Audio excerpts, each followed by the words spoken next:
Hello, everybody. Welcome back to Open Table Adventures. As always, I am Dan the Baker, and I am here today with the first of a special two-part little play about using my game, StoryBake. And I have with me some amazing players who are going to help me make this game come to life. Why don't you guys go ahead and introduce yourselves? Starting with Carl. Yeah, name's Carl. I've been in the TTRPG space for a while for a mix of actual plays. It's actually been a couple years since I've played in one, so I was really excited to get back to it. I've been doing more game design lately, but find me Visions of Carl in a few places, and I'll pass it over to Christian.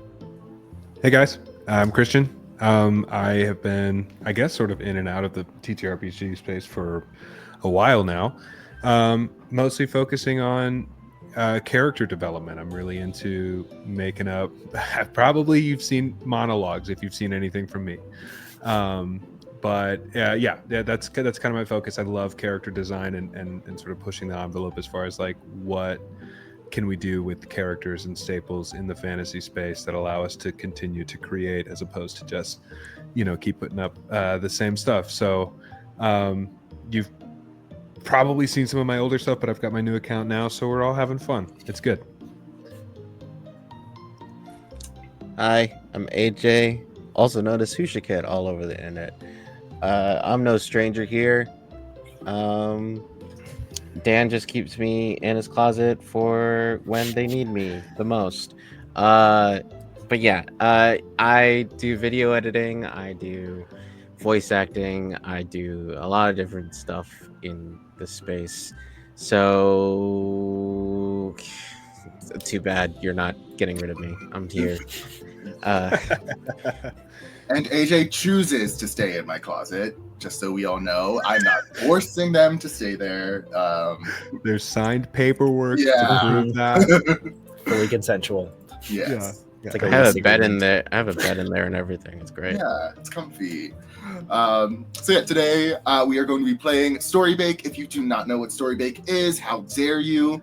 But it is a baking adventure TTRPG, which is the culmination of my 15 years of kitchen and baking experience, with my love of fantasy and adventure. You get to play as a magical baker who moves around the world in their bakery, helping people, saving the world with the power of butter, sugar, and flour. And we are today going to go through a little autumnal adventure for you guys, get you in the mood for what is actually at the moment that winter weather, but it's fine. Yeah, thinking of warmer times here. So without further ado, let's get started. Hey y'all, I'm sorry for the interruption, but I need your help. Okay, I don't need your help, but the millions of Americans struggling with hunger and food insecurity do. And more specifically, the food banks and pantries that are trying to feed those hungry people need your help. And now you can always donate canned goods and non-perishables. Those are great, but what's really, really good is cold hard cash. Food banks have deals with distributors and manufacturers, and they can get food for a lot cheaper than you and I can.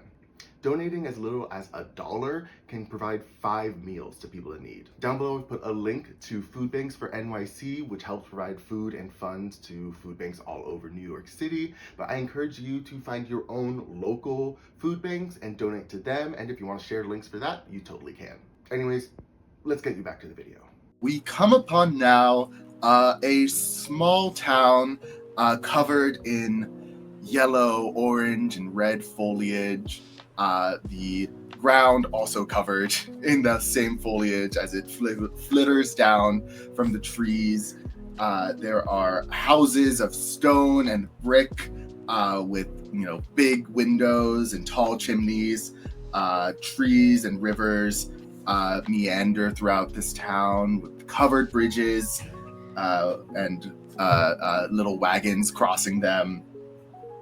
And we come upon an opening in between some of these buildings where burning itself into the ground are sigils that appear in a circle in this opening as the ground begins to crack and bubble up with the smell of marshmallow and chocolate and graham cracker and fire smoke. The ground continues this cracking until springing forth, bubbling over, is our bakery, the Blancmont Inn and Bakery, with its Lincoln Log-esque exterior of various different woods. Its a sign hanging out front, Blancmont Inn, hastily crossed out, bakery underneath it. That smell of s'mores continues as we enter in, seeing a large hearth, a mixture of types of wooden chairs and tables, and eclectic design of different pictures on the wall. And I would love to see who is in this bakery and what are they doing. Let's start with Tommy. Tommy is just like coming out from the bakery, from the sort of back a little bit. You can sort of see through to the oven in the back, holding a sort of tray with like a spread of pies, all with like the sort of like scorched marshmallow toppings as he's trying his most recent batch of s'more pies, wearing big oven mitts to hold the tray, which is like piping hot. Tall man, like very, very tall, very thin. And he like stumbles a little bit through like not always, the most coordinated, but manages to sort of keep the tray set, and sort of begins sort of like setting it down and like slotting them into this sort of like pie rack. He's got like a little sort of like Carhartt beanie on, a flannel like apron, and like stubble that's like a couple days old, and he's just like humming to himself, setting some in. You stumble across the kitchen where there may be various step stools and ladders on the ground to get some of our shorter bakers up to the counters. What about River? I imagine River sort of ducking underneath the stumbled like platter of pies. You see this very like dark brown sort of slick fur of an otter, as he sort of like pads around the kitchen, his hands sort of like clasped in front of him, almost tapping as he sort of darts his eyes around, thinking of how he's going to approach salvaging what has been his latest batch of cookies. This an attempt to make bright red, and how bright red tastes in his mind is apple and cinnamon, but putting chunks of apple in the cookies has proven to be a little bit more difficult than he anticipated. So he's got this really soggy batch of cookies, and he's kind of trying to make them edible, looking for different things around the kitchen that he can try and add to them to hide the fact that they didn't turn out the way that he wanted to. So I see him just sort of stumbling underneath that like tray, maybe grabbing some extra cinnamon sugar to put on top, maybe like a little bit of icing. He's grabbing like a knife, patting up some little step stools to the counter where the cookies are cooling to try and salvage his batch. And then finally, where do we find Kendall? So Kendall is in the main kitchen area by his station, in which they have sat down in front of, I don't know, I was trying to look up what this is called, the pottery table, the thing that spins. Pottery wheel. The wheel. Yeah, the pottery wheel. So it looks like a pottery wheel, and it looks like they just have this slab of chocolate that is spinning on it, and just molding just this container that will be part of a new set of chocolate chocolate piece that they're working on. Kendall is about like 3.5 feet tall.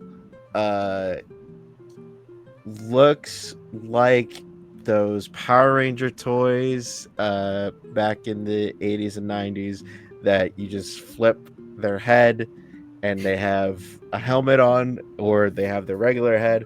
Right now, it looks like it's just the chef hat. It does have reminiscence of like a brown Power Ranger suit, but it is covered by a apron, and has the has a has is it yeah, BM, it has BMB on it. Mm. And the head is like a Hispanic mixed brown person, and is just very focused, like very tongue out, like Mhm. shaping this chocolate into, I don't know why I rolled a You vase. rolled a dice. You have a dice that has various different pottery items on it. Yes, I have a dice that has various different different items on it, and I rolled it. It said 5, so that means vase. Yeah. Hey, I just I've made a right chocolate now. vase before, so that's that works. Great. This lovely hodgepodge group of bakers getting ready to open up as you arrive in this new town. That smell of s'mores infiltrates your nose as there's this crackling fire, both in the oven where you guys are doing your baking, as well as over in the hearth in the main area. So as the bakery opens, there are some rolls that you guys will have to do, depending on what you decide, how you decide you want to approach the day. So there are 4 different skills that you guys use while working in the bakery, and you'll each choose one that you will roll. That doesn't mean this is the only thing you're doing, but this is what you're putting the most energy into throughout your day, throughout your shift. The 4 skills are baking by the book, which is just, you are, batch baking, getting things out as routine and, regimented as possible. Not really messing with the recipe at all or anything like that. Service with a smile, interacting with customers, getting people's orders, bringing them out to them. Moving and shaking, which is doing more of like organizing, getting things, put in their place, cleaning, doing the, more brute tasks of a bakery, and then recipe wrangling, which is experimenting with recipes. And you guys can, it doesn't have to be, each of you has to do a different one. You can all do the same one if you really want. But yeah, what do you guys think everyone's doing? I think with River, as I mentioned, I think recipe wrangling makes the most sense, as he's trying to sort of salvage this red cookie recipe that he's trying to make. So that, I think, is River's focus, is that recipe wrangling. He's got to get these cookies ready, figure out what to do in order to make these things work. Totally, yeah. So that is, you would roll your 2d6 plus spirituals, whatever your spiritual stat is. Oh, nice. +0. So whatever's on those dice. All right, I got a 5 and a 2, so that's what, like a 7? 7, yeah. So it's a mixed success. So yeah, so you, whenever you get a mixed success, you roll a d6, and we'll take half of that and add it to one of your ratings. Ratings are a system that, as you are working in your bakery, you can add or subtract points to it. The more ratings you have, the more you can upgrade your bakery, and the more people come in, the more money you can make, quote unquote. There's not really money in this game. I don't know why I said that. So on a mixed success, you add half of that d6 to innovation for recipe wrangling. Okay. All right, roll a 4, so we get a 2. 2, yeah. Cool. Kendall or Tommy, what are you guys doing?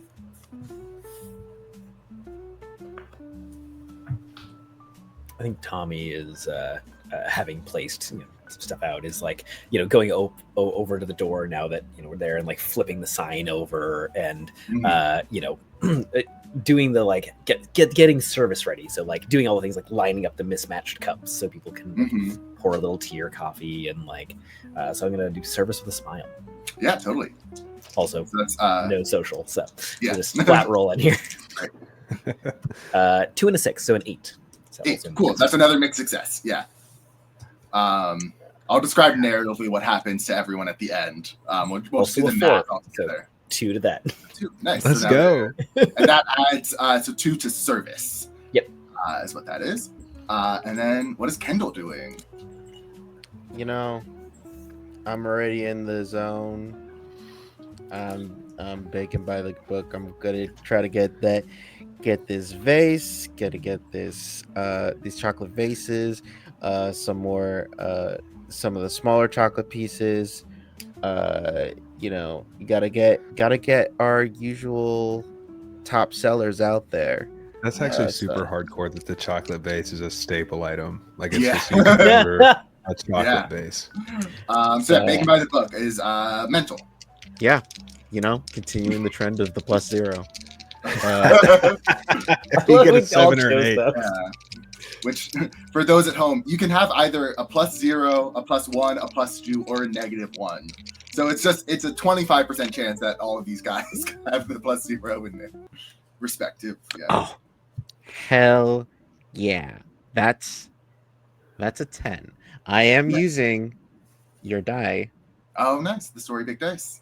Yeah. Made by Crit Award winning Dice Seeds, who just got married nice. recently, and it was a gorgeous wedding. Oh.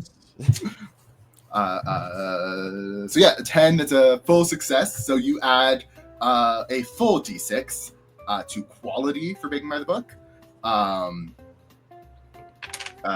roll your whatever. All right. I need the dice to stop rolling off the table. Oh, It's no. a 5. 5. So yeah, 5 in quality. So yeah, with going back to River, with that mixed success recipe wrangling, you're working with this apple cinnamon red cookie. Where is River getting the red from? Like, is it just red food dye, or is it trying to be like a natural? I think it's a food dye. Mm-hmm. And then on top of that, his like, because I think he was originally like, oh man, desserts need more colors. And then he was like, they should taste the way that they look. So I think it's a red food dye. And then he's trying to add this flavor to it that is posing the recipe sort of problem.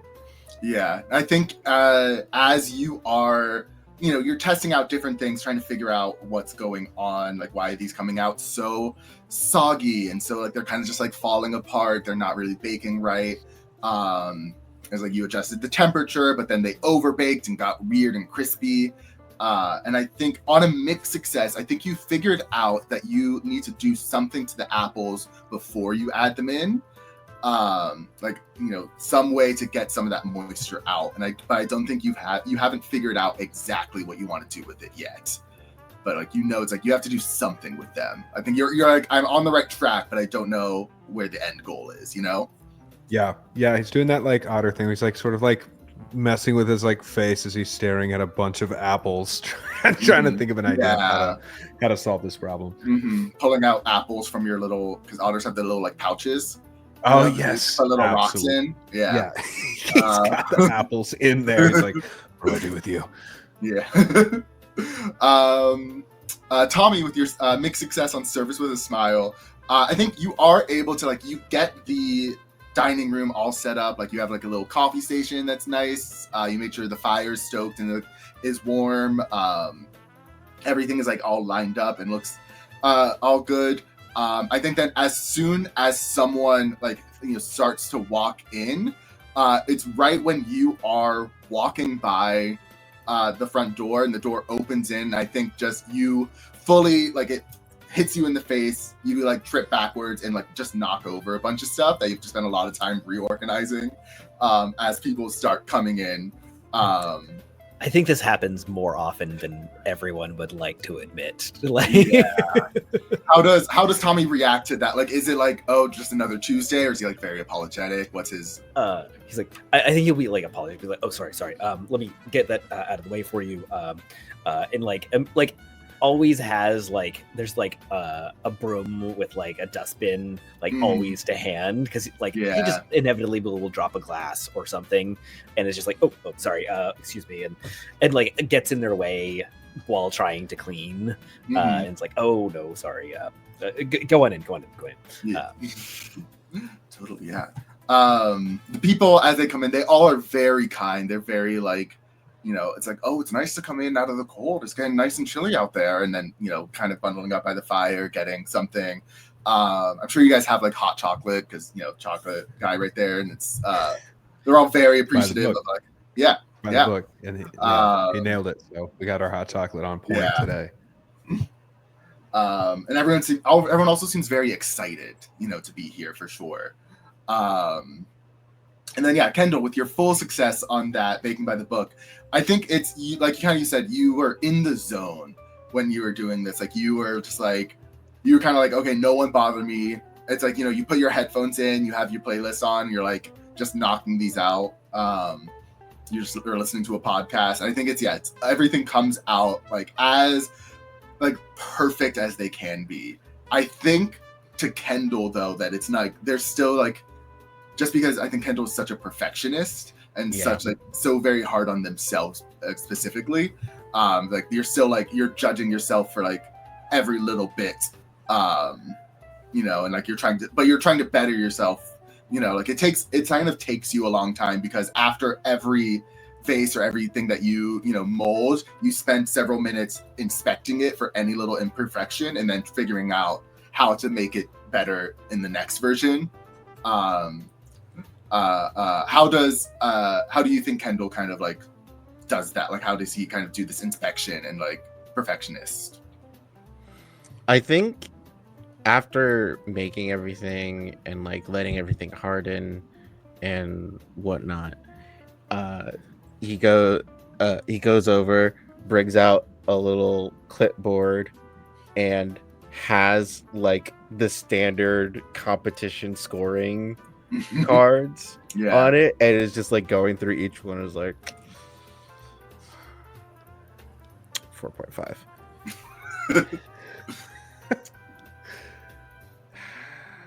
4.2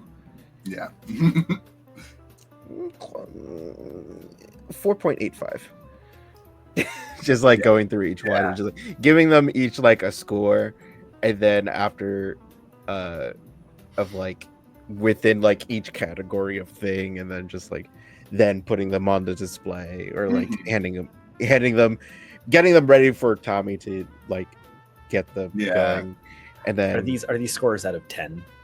Yeah, I was about to say they're out of 5. I was going out of 5. Can you imagine? Just really hard on yourself. Really like I'm not ready. Full gifted child. Burnt out gifted child energy right there.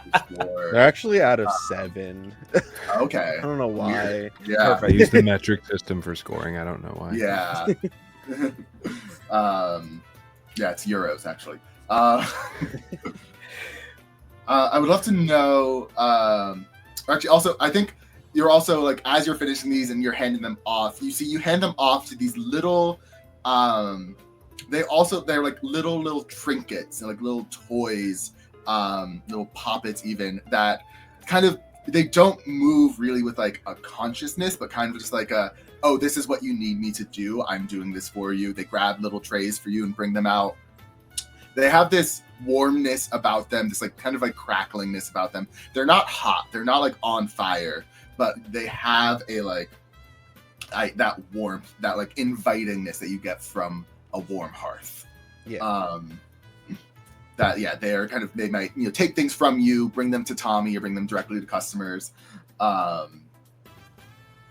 would love to know, how do you guys interact with each other throughout the day? Are you kind of all doing your own thing? Or are you like, you know, are you helping out? Like, how do you guys like talk to each other and interact with each other? I feel like throughout the day, Tommy is constantly checking in with Kendall and River and being like, yeah, what you need more. I can go get stuff from the stock room. Like, you know, you should, like, we'll be like, you look like you need some water. Here, you just set down a glass of water next to people and like always checking in, always making sure that like people are like a little taken care of, get a snack. Hey, like, go. You look a little tired. Like, go take a break. Like, just that kind of taking care of the vibe and like making sure people feel taken care of and safe. I think River has an interesting energy because I think it's very there's a lot of focus on what he's trying to do, but I think there's very intentional breaks in that focus. Like, I think, and I don't know, Kendall, how out loud your scorecard moments are, or how frequently that I'm imagining this is like an everyday thing. Like, you make your chocolates, you get the scorecard out, and every time it's just like, And so I think for River, anytime he sees you finish up some chocolates, he just like walks over and goes, "Oh wow, these are really good. Yeah, no, I love these. These are great. I would say these are probably 5 out of 5. Great work on all of these." Like, just very intentionally tries to go out of his way to be sort of encouraging. And then I just zone straight back in. 5 out of 7 is not good. No, it's out of 7. I was saying 7 out of 7 is what I was trying to say. Sorry, 7 out of 7, very much a 7. And then immediately just like back to the cookie, sort of muttering to himself, like, I don't know what's going on with the cookies. I said that it's the apples. It's something with the apples. And then to Tommy, I think there's very much an attempt at, like, I don't even know that it's an attempt. I imagine they just occasionally have moments of like conversation, and then immediately River's like, I've been distracted, and tries to pull himself back, but is very like just wanting to be sort of like encouraging and have fun, and he likes the idea of the camaraderie, so he tries to build those bridges whenever he can as the day's going on. I think those like moments of conversation, Tommy just realizes that it is a little late to realizing River has hyper focused, and has been talking for a couple minutes and is like, oh, I'll leave you be. I'll be back in a bit, buddy. Right. And 30 seconds after you said that, River's like, what would you? He's gone. Yeah. Right. He's gone. Okay. All right. Back to the apples. The apples. There's something with the apples. Yeah. Really focused on the apples today. Yeah. I think Kendall is hard on themselves, pretty soft with everyone else.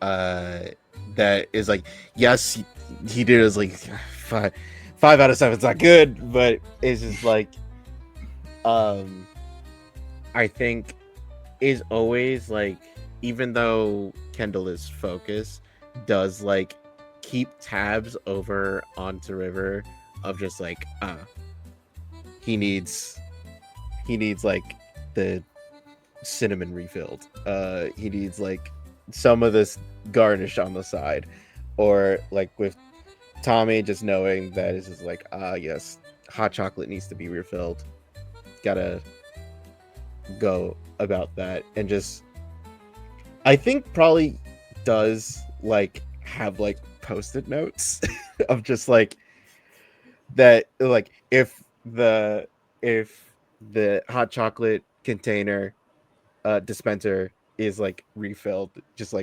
post-it note is on there to let Tommy know it's it's good to go. And then any little garnish or side thing that River needs, there's a little post-it note on top of it, just yes, it was just refilled. These are too much. I was gonna say, I just like the idea that if you ever refill a garnish and leave a sticky note, you'll get that same post-it note back, but with a smiley face on the bottom.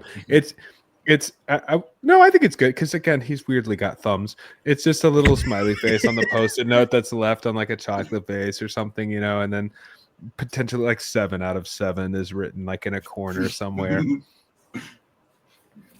Yeah, these are 3 different people who figured out how to make their specific ADHD work for a different person. I was clocking this around the table. Yeah. Everybody's trying to work on the other person's ADHD. You forgot to do the task. And they're like, yeah, but and it works. You forgot. Yeah. I think probably Tommy. Throughout the day, as you're going about, you're probably also taking orders and talking to people as they come in. a lot of people as they come in, they'll come in, they'll say, "Oh, do you do whole pies here?" We do about a whole spread of s'mores pies here if you want. We do custom orders. We can make that happen. Will be a day or two. Oh, that's fine. That's fine. There's at the end of this week, there's a big festival, our annual Gratefulness Festival here in Havershan. Grateful. I'm mighty grateful here too. So, but and it's traditional to have some sort of pie there. I would make it myself, but it was there's a bakery in town, so I thought might as well have a professional do it. And you get that conversation kind of happens throughout the day. Like you probably have there's a dozen people, who have ordered pies from you over the course of 3 hours, and you're like, I think you're thinking dozen. Anyway, yes, I'm done. I'm done. One for us to eat. Yeah. Yes, plus one extra.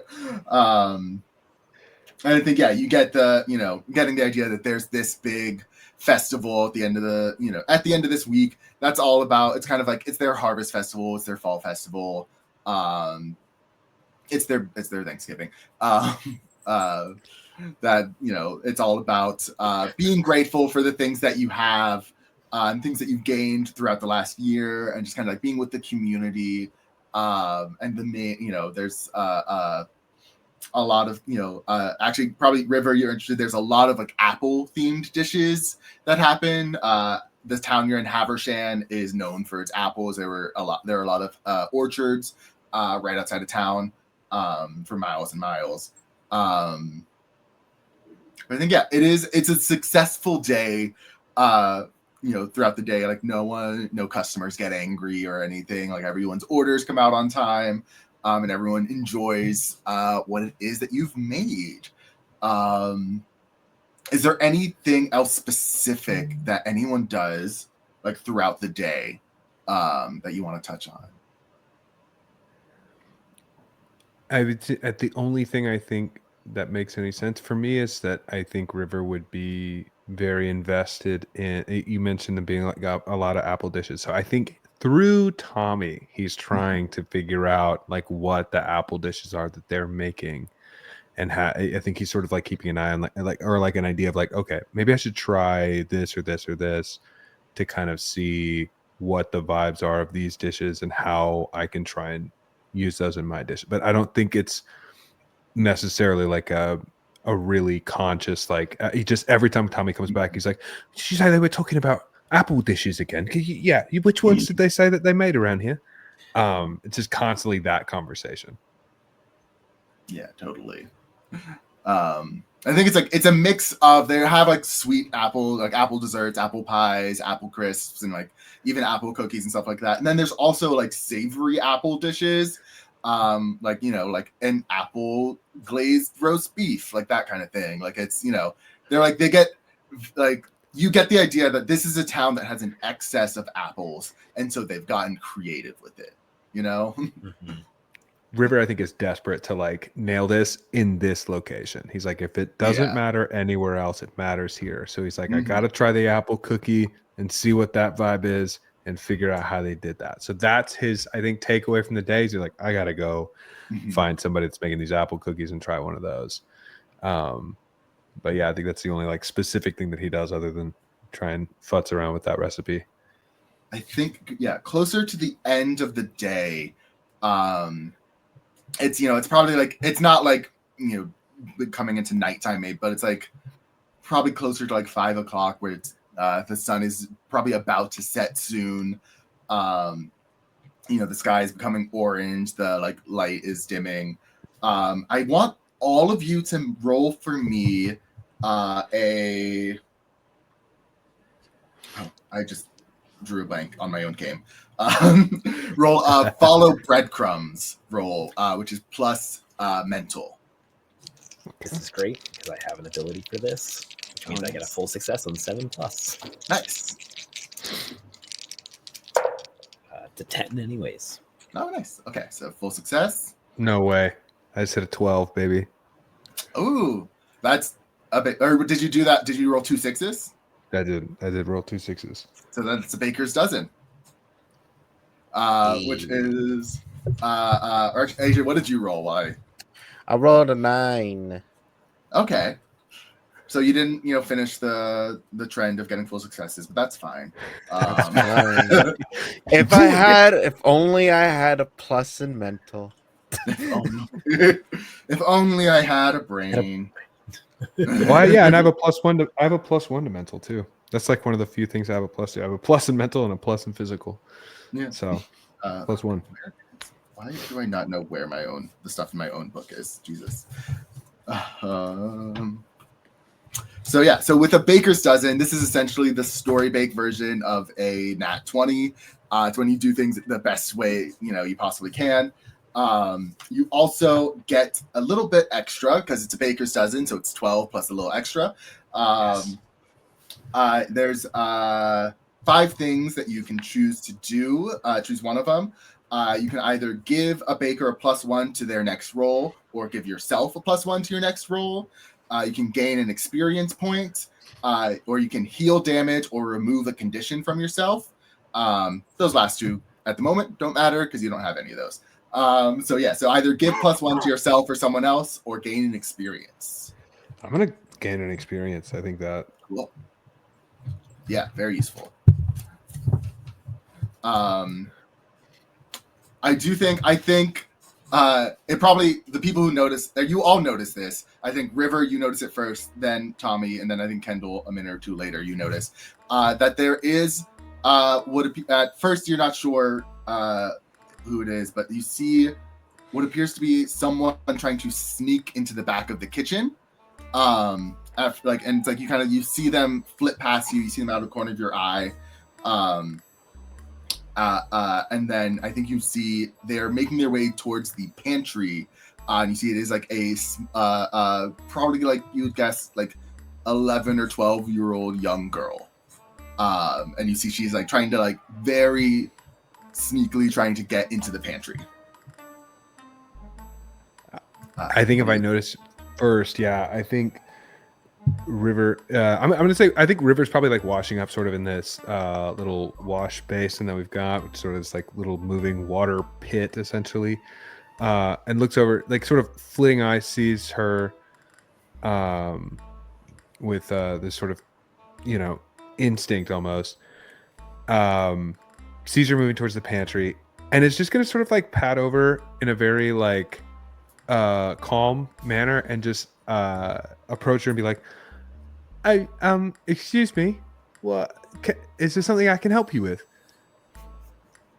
You see she kind of like does the full stops mid-step, foot in the air, and then kind of turns and looks at you and says, I was looking for the bathroom. Right. Yeah, the bathroom's out there because we wouldn't have the bathroom in the kitchen. That makes sense. Yeah. Sorry. Yeah. I guess I'll go to the bathroom and then. Yep. Sorry about that. Took a wrong turn. I'd love you to roll for me an extract information plus social. Okay. Okay, so 3 + 4 is 7, but I also have the pretty little thing, which is like a 7+ counts as a full success when extracting information. So does that count on a 7, or is it just higher than 7? It's 7 and higher. 7 and up. Okay, fantastic. Yeah. I rolled a 7. 7 and up. Yeah. This girl, you can tell, was not looking for the bathroom. That's, I think, what? That's wild. I know. I think he's gonna sort of pat a little bit closer. Are you hungry, or are you looking for something specific back here? I think she at this point sees that you have like caught her in her lie. I think probably at this point, Tommy and Kendall, you've like noticed this and have also come over to River talking to this girl who's honestly probably only slightly taller than River. He's like looking down at this otter. It's like, what are you doing here? Yeah. I think Tommy, being very tall, like keeps a Mhm. little distance to not feel extra imposing. Yeah. To have that perspective. River's of very much trying to keep a very like neutral or like Mhm. welcoming. Yeah, because I don't think he feels like this is a malicious thing necessarily. It's no part of him that's like, oh, you're trying to do something bad. He's like trying to figure out what the actual root of this situation is. Mm-hmm. She realizes that you've caught her in her lie she was trying to get out of, and realizes you're also not going to let her just leave. And she says, I was just going to play a little joke. I was going to find the flower, cover myself in flour, and pretend to be a ghost. Pretend to be a ghost. Mm-hmm. I like turn back to Kendall, I think, who's the closest there, and I'm like, does that make sense? Does it? You figure probably a sheet or something to play a ghost. I was gonna say a sheet, yeah. A sheet is passe. Everyone's done a sheet. Oh, so you're sort of moving the art forward. You're trying to break into new territory with the playing a ghost. Innovative. Okay. Revolutionary. Yeah. Okay. Well, I think we'd be more than willing to part with some flour if that's what you want. Do you have any money or any way of do you have something you want to trade for the flour, or do you just want some flour for this costume? Why do you want to play a ghost also? What's the prank? I jump out in front of someone and I say boo. They get scared and then I laugh. You don't think they'll just think you're covered in flour and saying boo? No. They'll think I'm a ghost. Duh. Okay. All right. Okay. Do you have anything that you can trade us for the flour, or something fun? It doesn't necessarily have to be something valuable, but if you got anything that you can give us, then we can give you the flour, and we both win. You get to play your prank and be a ghost and scare someone, and then we get to have this thing that's like, oh yeah, we've got this also. I found some really nice rocks down by the river the other day. A base instinct part of River's brain just like lights up. Just like dilating. Yeah, you see it happen real time. It's like, yeah. His hands like immediately shoot up. Yeah. Can I see the rocks? Oh, yeah, sure. She has like a little side bag that she rifles around in. You see, it's filled, like, she pulls out, like, she has like a handful of leaves that's in there. And like, you can see, like, there's like what appears to be like some like sticks and stuff. You should just grab some stuff from outside. She pulls out a perfectly smooth, round river rock. That's like, it's so smooth, it's almost reflective. The dilation gets even more. I turned to Tom. How is it every single time they know to bring out rocks? It's always rocks. I don't know. He has like 12 of them in his room. I know, and like half a dozen on the lintel too. River's hands, as he is not in any way clocking this conversation, zeroed in on the rock, sort of like taps his little paw hands together. It's like, yeah, that's a good deal, I think. Yeah. A little bit of flour. I'm small, so I don't need that much flour, Sure, yeah, take the flour you need. Yeah, he like holds out his paws for the rock. Yeah, take. There you go. Takes it. He just sort of like holds it, kind of is looking in it like a mirror. I think even for a moment, there's a weird moment for him where it like his eyes like undilate for a moment as he's looking at his own reflection, kind of in a question, like, whoa, oh my god. And then I think gestures over to where some of the flour would be. Wait, what'd you say, AJ? Do otters purr? Because I feel like they would be. I think they do. I think they have like a little like a little chittering sound or something. Yeah.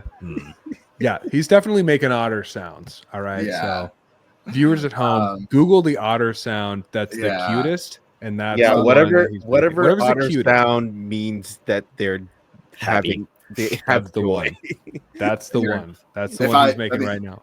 I'll give myself a job. Here's an otter sound.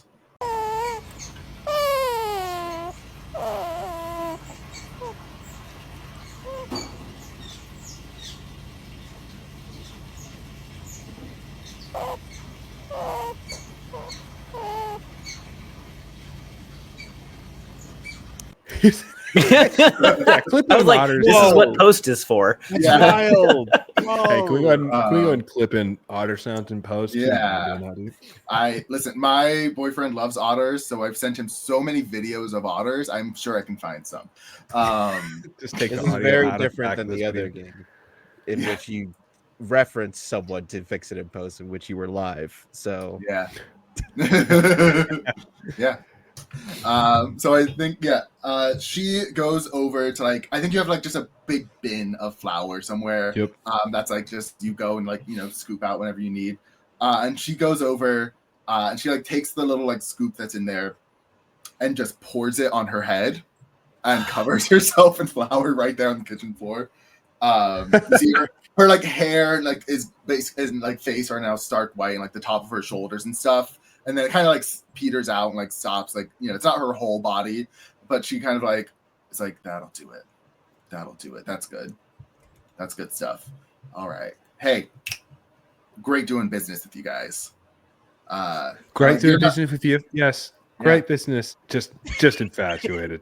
It's just Yeah. the best rock. Rivers In the looking background. Go ahead. There's like Rivers looking at this rock. Kendall's like looking at the mess on the floor, just like And Tommy's in the back getting the like mop and like Hat on Yeah. hand, already got it off the wall. already got it off the wall.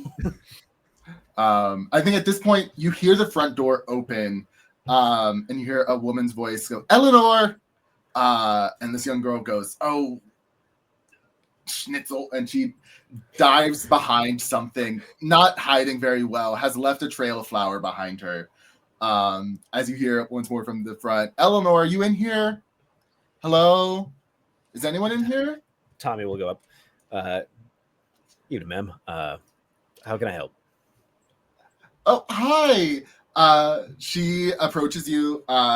She like before even saying her name, reaches out her hand to shake yours. Does the full thing like as you shake hands, she puts her hand over yours. Yeah, we both Very do it. Yeah, like I just did basically. I think it's a back and forth. Like you put yours over her hand, she does that, and she's like that a little bit. Just shaking goes on too long. She's an older-ish woman, like she's maybe around 50 or so. Has her hair tied back in a tight bun, is wearing like a high neckline, autumnal maroon dress. And she says, "Hi, it's a pleasure to meet you. I'm Lois. I came in here looking for my daughter, Eleanor. She's a bit of a rascal, so she sometimes sneaks into places she shouldn't be. Have you seen her?" First, Ellen, welcome to the Blank Mon Bakery. I'm Tommy. Nice to meet you. Describe the young woman for me again. She's about Small. yay tall. Yeah, yay tall. She's 12. She has a little shoulder length, wavy hair, little button nose, green brown eyes. I just imagine in the background. I wanted to know what's happening behind us. Just like cleaning this rock, staring at it, and like trying to. I think even patting out like behind the conversation to like put it up on like a mat, like sort of over the hearth. So just fully like as you're trying, like, where's my daughter? There's this otter walking, just like. Yeah. I think as you're walking out, Eleanor is behind you, crawling, trying to sneak behind you as you're walking out. And I think the Lois is like sees you walking out, and like her eyes crack at you, and immediately goes over. And as she's describing, she says, this tall. She was wearing. She looks over. Was wearing a small layer of flour upon her head and shoulders. Oh man, that is a ghost.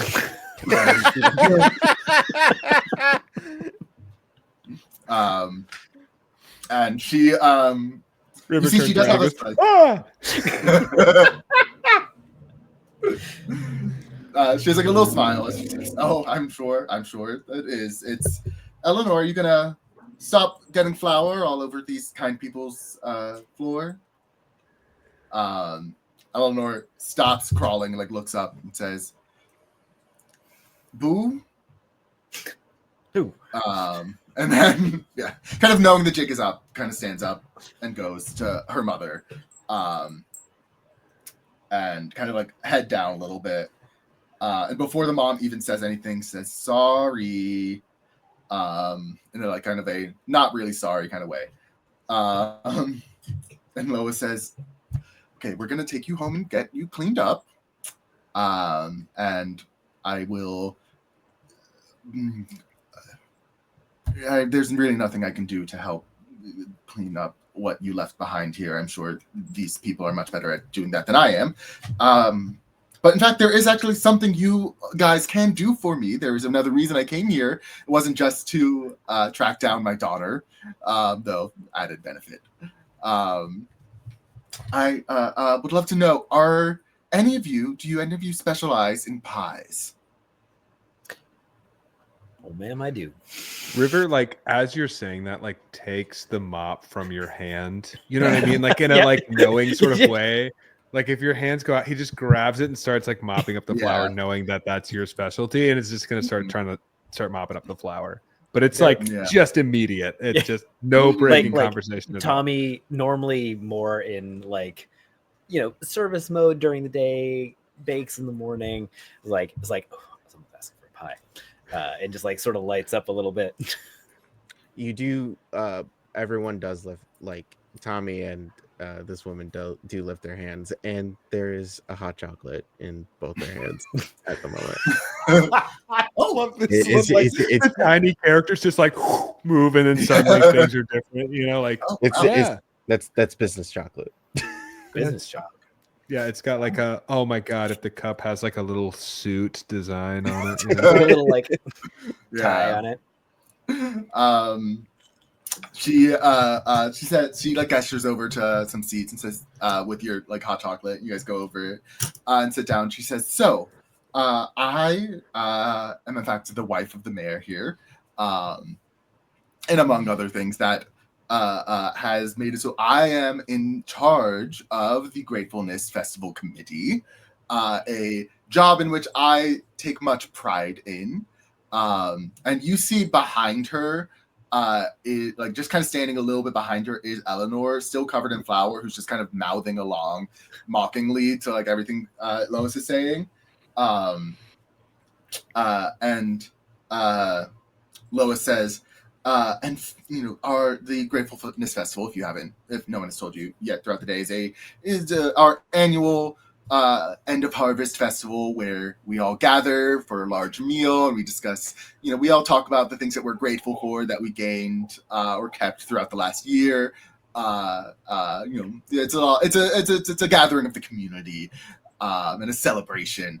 And I want this year to be even more special than it always is, and you are just the person to do that for me. Because what I want is an apple pie. But well, I do say we also have an apple expert over here too. River's like mopping his way as fast as he can into the back room, horrified at the idea of being asked about apple expertise while feeling like he has not fully mastered the craft.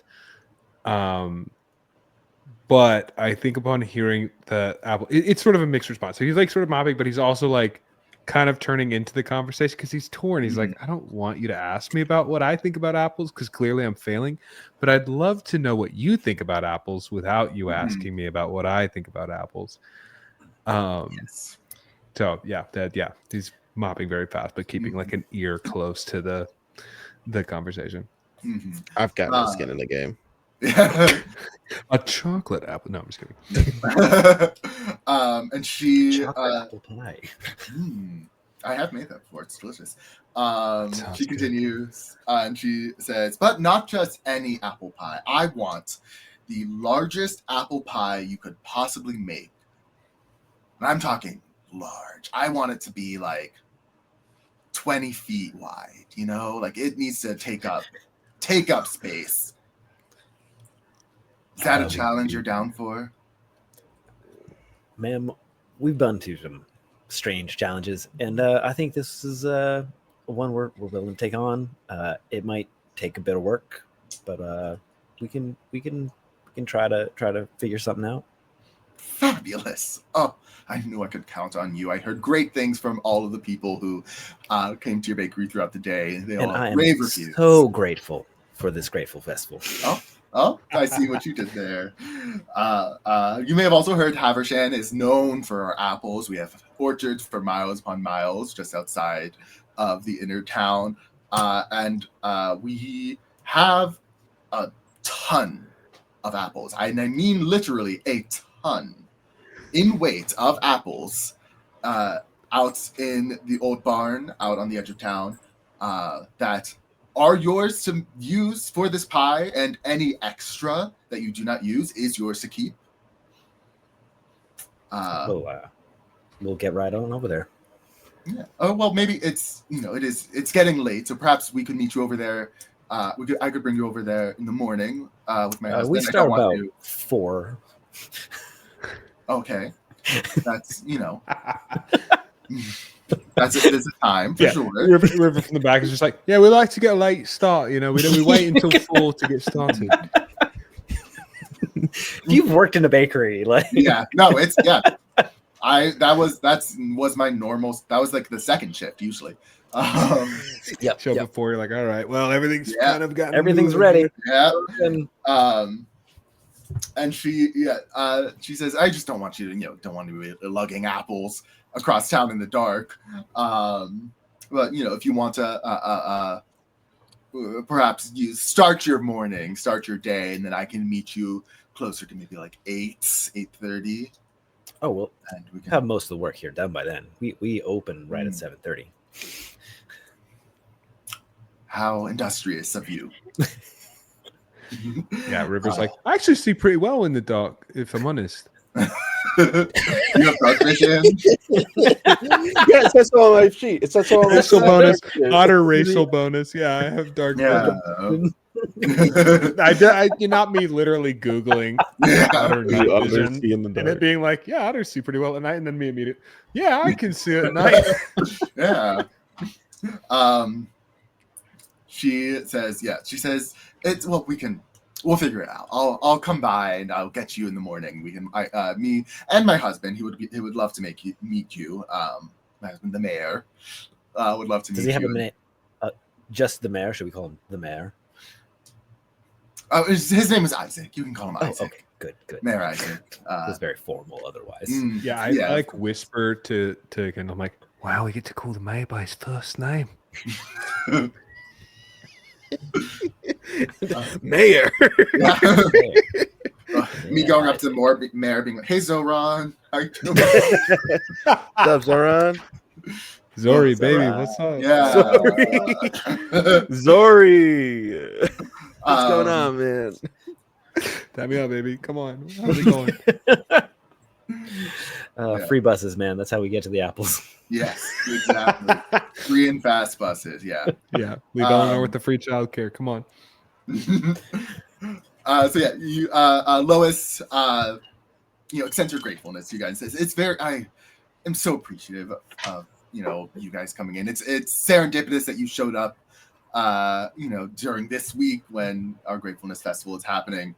And right when I have the audacity to try to make this the best festival ever. And it will be with your help. No pressure. But I believe in you. So None taken. yes, but yes, let's No meet pressure in the taken, man. yeah. Let's meet in the morning, just to make things a bit easier. You hear Eleanor in the back. She says, plus the ghost that haunts the farm out there is more active at night. So you should be there in the morning. do we need to bring more flour? Yeah, River's like, is this a flower ghost or is this like a Or sheep sheep ghost ghost. or like a real Sheep ghost? ghost. Yeah. It's that classic What- sheep tour. Yeah. Yeah. Are we going like avant-garde, flower ghost? Or are we going more classical Yeah. sheep ghost? What are we thinking? Sort of a Dadaist, maybe with like Mm. egg yolk. What kind of ghost are we dealing A with? meringue, maybe. Yeah. Lois says Get it's an egg wash. yeah. It's a town superstition. No one actually believes that there's a ghost out there. It's just, something the older children tell the younger children to scare them, and Eleanor loves to scare. So, What and can I Eleanor's ask not. before we what's the story? What? I'm sorry. It was the ghost. What? Yeah, the ghost. What's the ghost story? That's Tommy knocking something yeah. over. Behind. Sorry.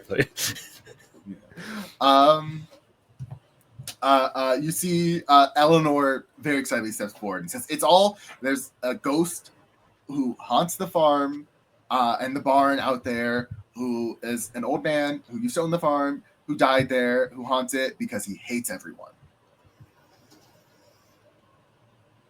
Oh. Hates everyone. Okay, Mhm. that's intense. I was hoping maybe there would be like hates a specific type of person, but if it's everyone, it's everyone.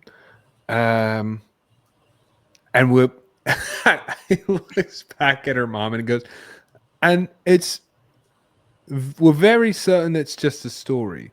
Like we're all very certain that it's not a real ghost.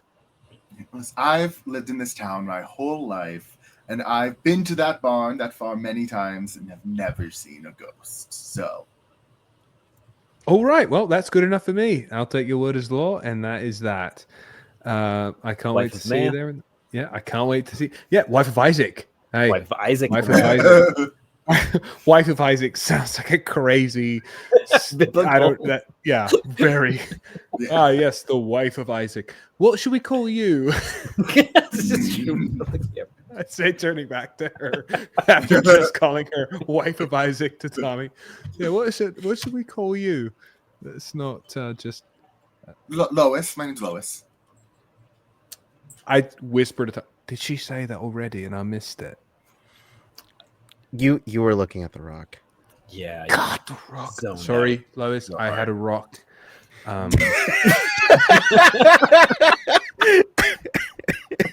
I have to say, your daughter has impeccable taste in rocks. I'm sure she gets it from you. Thank you. That's rather kind.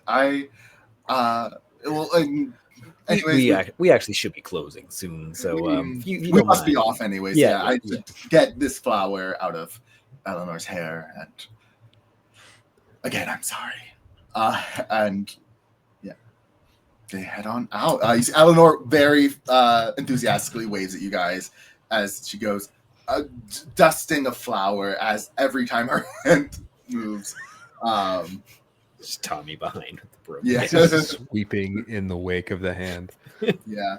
And they head out, and you guys close up for the evening. When the mayor comes, it'll be a binding of Isaac.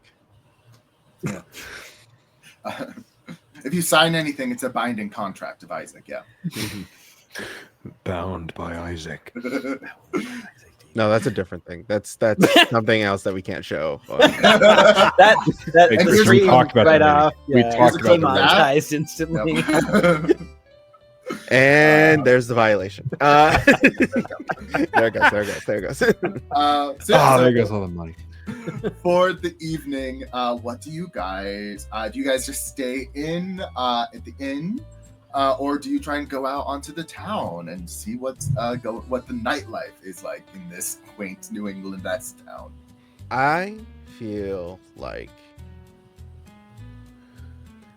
like we did start cleaning, but I feel you could say if this is you or not, but I do feel that River is anxiously looking at the door because wanting to go and try out Yep. all these apple cuisines that are out there. 1,000% correct. Yeah, River is like cleaning, but it's so half-hearted, and he keeps offering up that like, no, it looks pretty good in here. Yeah, I think it looks good. Yeah, as he's like looking at the door, like, yeah, I mean, people come into a bakery, they expect a bit of flour, I think it adds character, really, so it adds to the ambience we've set up. Did you guys want to try? They've got stuff out there. We could go try. They've got apple cookies. I mean, the that glazed ham sound real good. Yeah, right. Let's go try some things. I mean, Yeah. Right? Okay, great. Yeah, we'll just call it done. We'll just call it done and we'll try some things. It's clearly not done. Like it's like a halfway point. I think it's like Rivers cleaned up his station in like a pretty organized, but like organized in like the way that you clean your room when you really want to be doing something else kind of way. So things it's are like, shoved under things. Yeah, right. Where it's like the things you're about to use are in the right spot. The things you think you're not ever gonna need are like shoved into a drawer somewhere that's almost closed. And he's like, yeah, come, I've got time. I'll clean that up tomorrow. We're fine. Let's go hit the town and see what's what. I mean, I feel like Kendall's area has been cleaned before. It's been hours. It was clean before Eleanor was clean before Eleanor showed up, and right. it was just kind of just like waiting to see how long it would take River. Kendall gives me very much the girl from Ratatouille, who's like slapping him. I'm like, hey, clean sleeves, all right, roll them up. That just like station's always kind of immaculate kind of vibes. I feel like Tommy is somewhere in between the two. Yeah, I think River is not necessarily disorganized, but I do think he's very easily... It's organized chaos. I think he's got a very specific system. Like if you were to move something in the chaos, if he didn't know where you last put that to thing, the ADHD conversation. Yeah, because I do think it's very much like he has a very, very, very specific memory of like where he last left a thing or where he would leave it. So if you're like, oh, I cleaned up after you, he's gonna be like, where the f is everything? What did you do? What do you mean? Yeah, you cleaned it? Great. I can't find anything, and now we're 3 hours behind. I haven't even started on my cookie dough because you guys cleaned my station. It's almost 5 a.m. I haven't even whisked yet. We're toast, man. We're dead in the water. No, so I do think that like it looks a little bit scatterbrained for sure. Yeah. I just looked at the other half of my desk and nodded knowingly. Yeah. My room literally is we don't look at this part of the desk. Very Yeah. carefully angled our cameras to be like, yeah. I'm To you a guys, normal it doesn't functioning exist. human. I'm a normal functioning human, and my room looks really good all the time. It always looks good. That's why I'm in a corner. Yeah. Right. I'm like, hey, you can see this. This is fine. Yeah. Don't like moving the camera back. Don't look over there. Okay. No. But no, I think River is very much trying to go out on the town and kind of see what's what with this town. I think for twofold. I think one is definitely wanting to try and see, but I think there's another part of him that is sort of like this latent hope that maybe something jogs his memory. Yeah, you guys, you head on out. The bakery kind of landed a little, like not right in the town square, but kind of like it appears that like the town is kind of like concentric circles moving out from the center of the town. Like you're maybe like 2 or 3 circles out, so it doesn't take you too long to get to like the town center where the actual like shops and like because it's like the outer circles are more like the farms and orchards and stuff like that. Then you get into like the just normal houses and like little town houses and stuff, and like maybe there's like the schoolhouses there on like a church or two. But then like the center of town is like these are like all the shops, like where the city hall is or town hall. You head out. It's a brisk evening. It's it's like midway through autumn. Temperatures like really just starting to drop, especially as the night comes. It gets a lot colder. You can hear crickets chirping and frogs croaking in the distance. The sound of like babbling water nearby. And you see a few people like, you know, who are walking out and about enjoying the night. They all nod to you or say hello, say how do you do. And yeah, you see there's a few stores that are still open in the evening. You see like there's some clothing stores, like a haberdashery, a cobbler, not the food kind of cobbler. There's a general store that has like the various as both like things you might need to like go hunting or go out into the forest, but also has like, you know, saltwater taffy and like snacks and desserts and stuff. There's you see there's like, you know, you see the town hall. You see next to town hall is a rather sizable library that does at this point appear to be closed for the evening. But yeah, where do you guys go? Get the Is there, yeah. is there Okay. any of like the festival kind of like set up already, or You see in the center of like the town square is a large like gazebo. And you see they're starting to, the festival's at the end of the week. So they're just like kind of starting to put stuff out. You see like there's, you know, they're like clearing a space where there's going to be like a large table that kind of almost like how the Grinch Stole Christmas style, where kind of the whole town is going to be sitting at this table. And someone's going to, you know, carve the roast beast and all that. And they're putting up little bunting on some of the buildings. But it's like it's starting to come together for sure. I guess, is there like food stalls like out on the street, or not that kind of town? There's not food stalls, but there's like a couple, there are some like restaurants as well as the general store that had both like packaged as well as fresh food.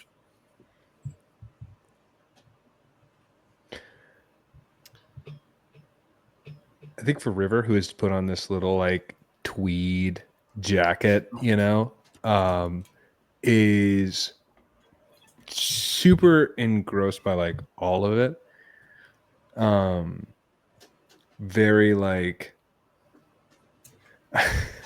sorry, the best example I can think of is like Pim from Smiling Friends, which is very like overly enthusiastic, I think, about the idea of exploring, right? Like it's like, wow. But I think his inclination would be towards one of these restaurants. I think whichever one probably like smelled the best. But I also think River feels a little bit, you know, that guilt when it's like you kind of feel like you talked your friends into going out, so you kind of try to backseat while they say the cool thing that they want to do, you know, like hoping that you're not just like pulling them into the thing that you want. I think he feels a little bit of that, so he's gonna kind of wait and see if either Kendall or Tommy has like an inclination of a thing that they're trying to do. If they don't, he's gonna start to veer towards the restaurant and try to be like, whoa, look where we are. We should probably I go in think and try this Tommy thing. is right on to the restaurant, like interested in anyways. Like he heard sort of some like unconventional mixing of like sweet and savory, and that's like very much up his alley. And so I think Tommy like clocks the restaurant. It's like, I think we should check that out. It looks nice. Got some outdoor seating. I totally think the same thing. I haven't even had supper yet. I didn't eat. I skipped my break. I was making stuff. So yeah, I would love. Yeah, you gotta eat when I tell you to take a break. You got to take a break, River. no, I did. Well, I did. But on my break, I thought. Just stare at the stone. I mean, okay. To be fair, it was a good stone, and it helps me think, because I was like, "What's going on with the apples?" And it gives me a place to sort of go with that, because you can sort of talk to yourself. Like, you know what? We're not going to dive into all of that.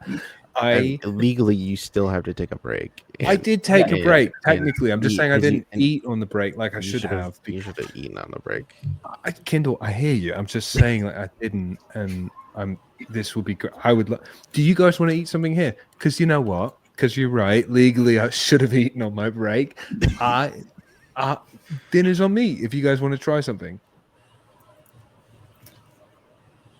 Yeah? Yeah. Let's go. He Let's said try it, not something. me. He said it. I did He say said it, yes. He said it. Yep. And that is legally binding. Yeah. I got the recording right here. Bound by Isaac. No. There's like this little crystal he's holding that like repeats like the whole thing. Mhm. I should have eaten, and it's on me. It's like a little chocolate like tape recorder. Like it's Yeah. It happens to be able to play back It's got a sounds. chocolate pin recorder. It's like a spy thing. Five. I should have eaten, and that's on me. You head over to one of the restaurants. Appears to be like it's like a little like bistro style. Like it has more outdoor seating than it has indoor seating. And it's kind of on the edge of like the town center. It's right next to there's like a little babbling brook with like the covered bridge going over it. You can see the sun is still, it's not fully set yet. You can still in the, there's some children who are playing in the little brook, taking up as much time of the natural light as they can before their parents call them in. And you come into this bistro, and they're, very kind and welcoming. Say, oh, it's, newcomers. Rare to see faces I don't recognize. Hi, come on in. Welcome. A young woman talking to you.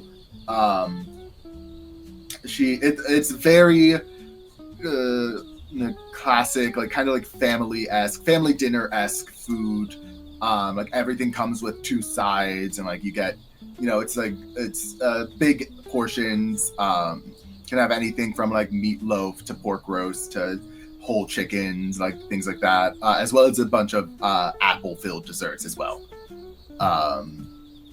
So yeah, how you guys just sit and enjoy the evening outside? I think. Yeah, I think River tries to order as fast as he can because I think he also kind of wants to play in the brook for a second.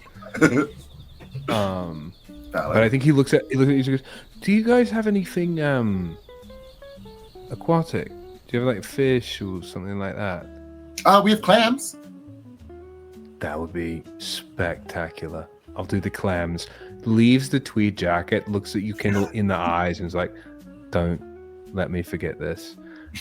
And then just all fours like sprints over to the brook and starts kind of like just splashing around.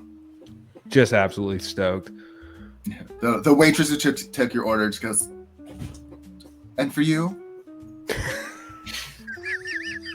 The apple glazed pork, and we'll probably do orders like a side, like some mixed sides for the table or starters. Blooming onion, yeah, perfect. Do you guys do the endless chips and salsa? Bloomin' apple. It's a bloomin' apple. Hold on, I need to write that down. It's very good. I could make that. I would actually be really good at it. Like just I'm gonna see Dan at PAX, and they're gonna be like, "I made it." I will say, if I see you at PAX and I don't have a bloomin' apple, I'm gonna be heartbroken. I will have apple muffins. I'll find you. Close enough. That is already something I'm planning on bringing to PAX. I think I want to ask this waitress is like, we're new here. We just got here. We're the bakery that just showed up down in one of the outer circles. Oh yeah.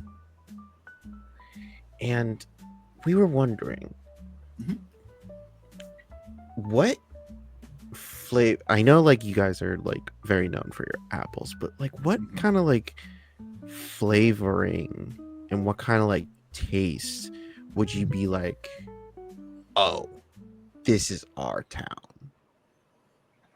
Oh, that's a tough one. That's a good one though.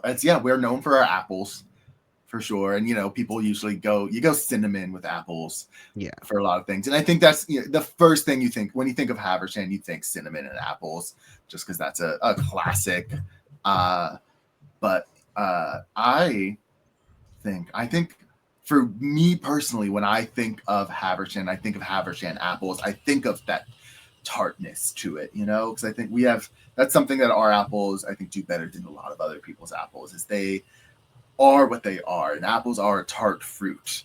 And that's what, they're very juicy, they're very tart, and I think that's the flavor I really think, whatever enhances that. So bringing in that tartness, maybe adding that citrusiness to it.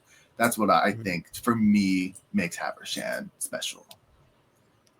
Tommy's got like one of those little like folding notebooks that has like rings, and he's just like, and it's just like, Blue's breast Clues pocket. drawings. I was gonna he's like the he's actually writing with the camera, just a whole with a crayon. With a crayon, yeah. He's just writing with a crayon, actually. They're just drawing an apple. It's just picture.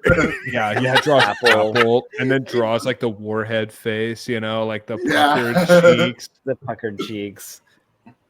Thank you so much. I would like. I was trying to think of like what is a silly apple dish. Silly apple. I'll have the apple fried rice. Hold on, let me write something down. I have a batch of apples in my kitchen, and like I don't know how that would work. I'll have the apple fried rice. I'm just thinking that sounds delicious. She says, "Yeah, of course, totally."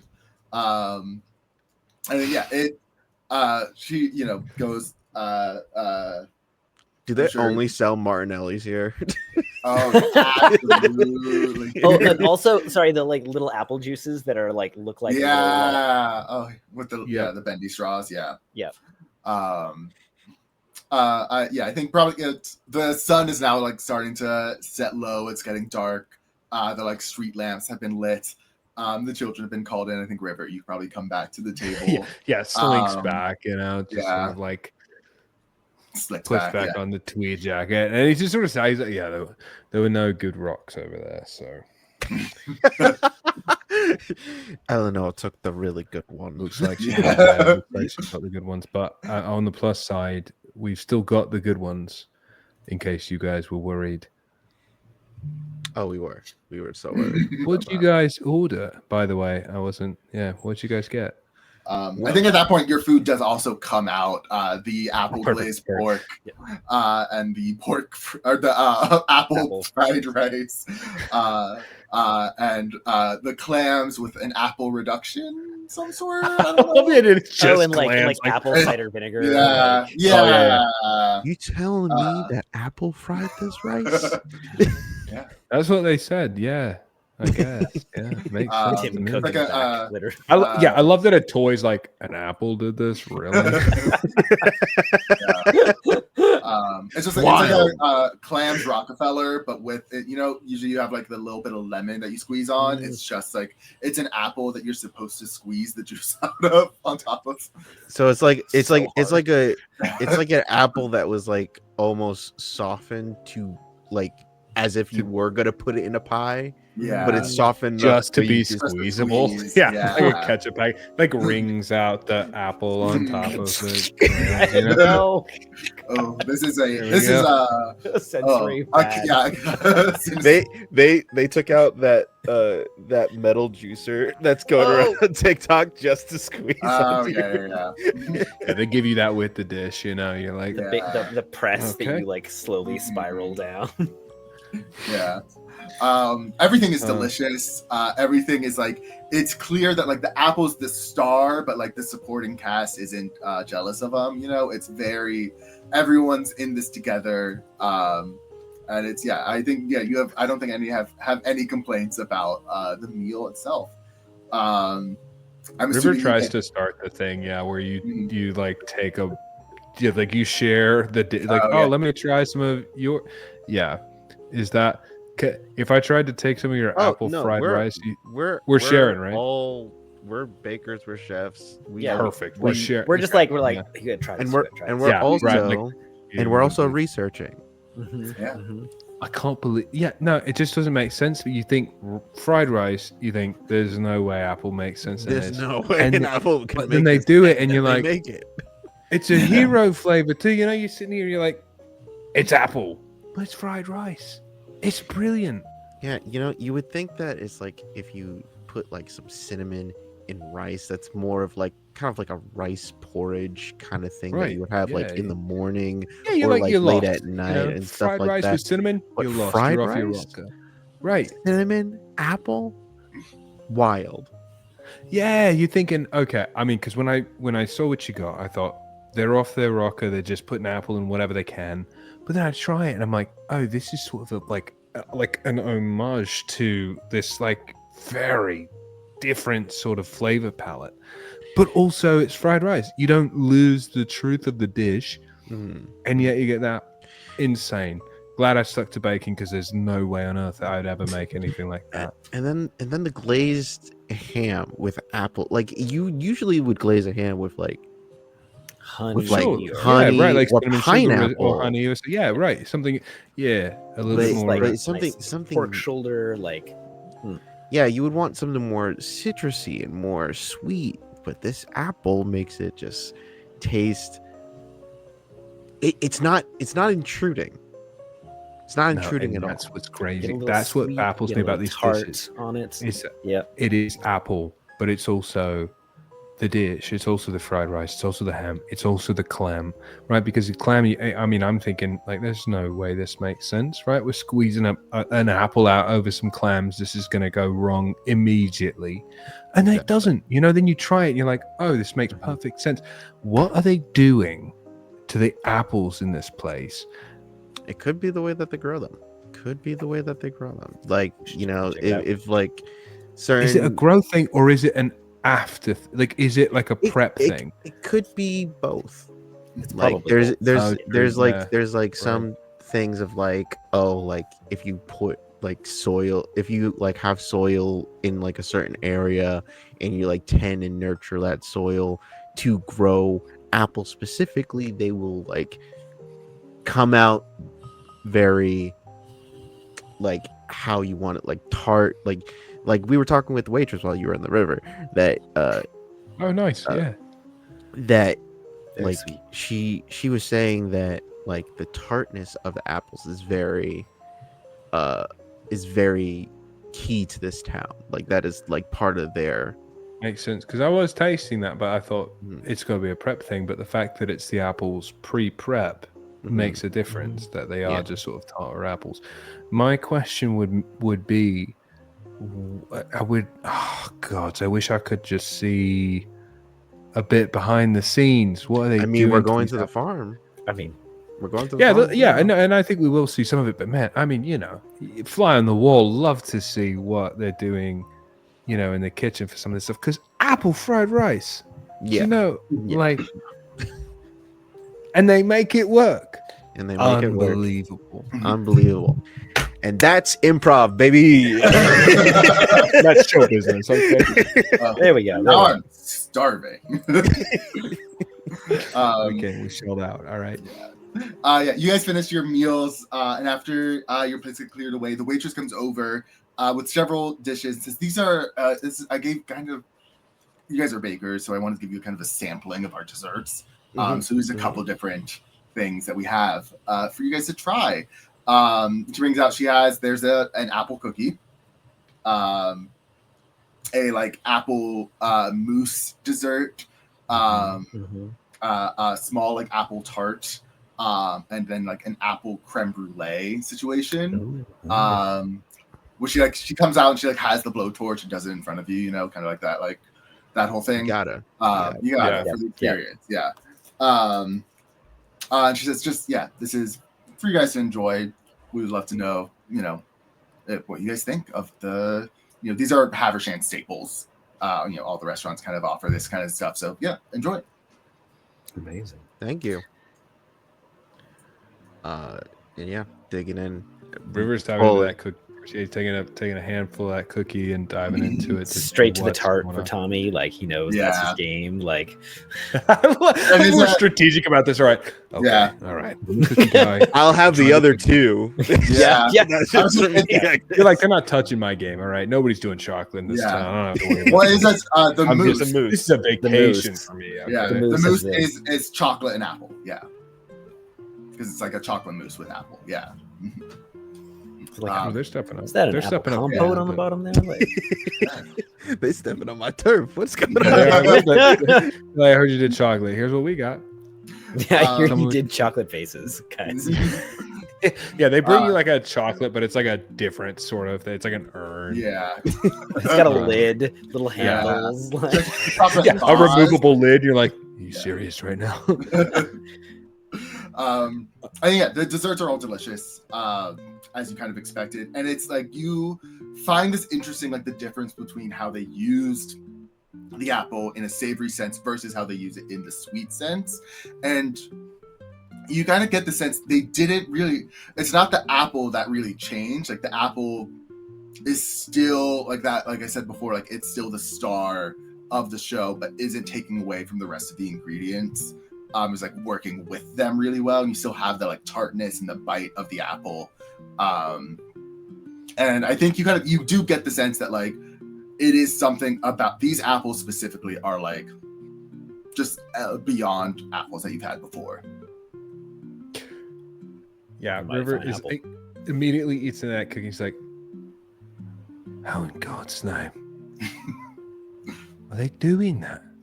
I think there's a mix of dried apples in that one and fresh apples, so you don't get as much of the as much moisture, and you get like that like almost like candied like, you know. But it's crazy because they are dried apples in there, but they still have quite a bit of flavor. They still sort of taste like they would if they were fresh, and to be able to pull that off is crazy. I mean, I'm a bit baffled, to be honest, that they've done all this with apples. Like, I think I would have been stumped. I mean, you've only been working with apples for when did you start working on this cookie recipe? It's like, I guess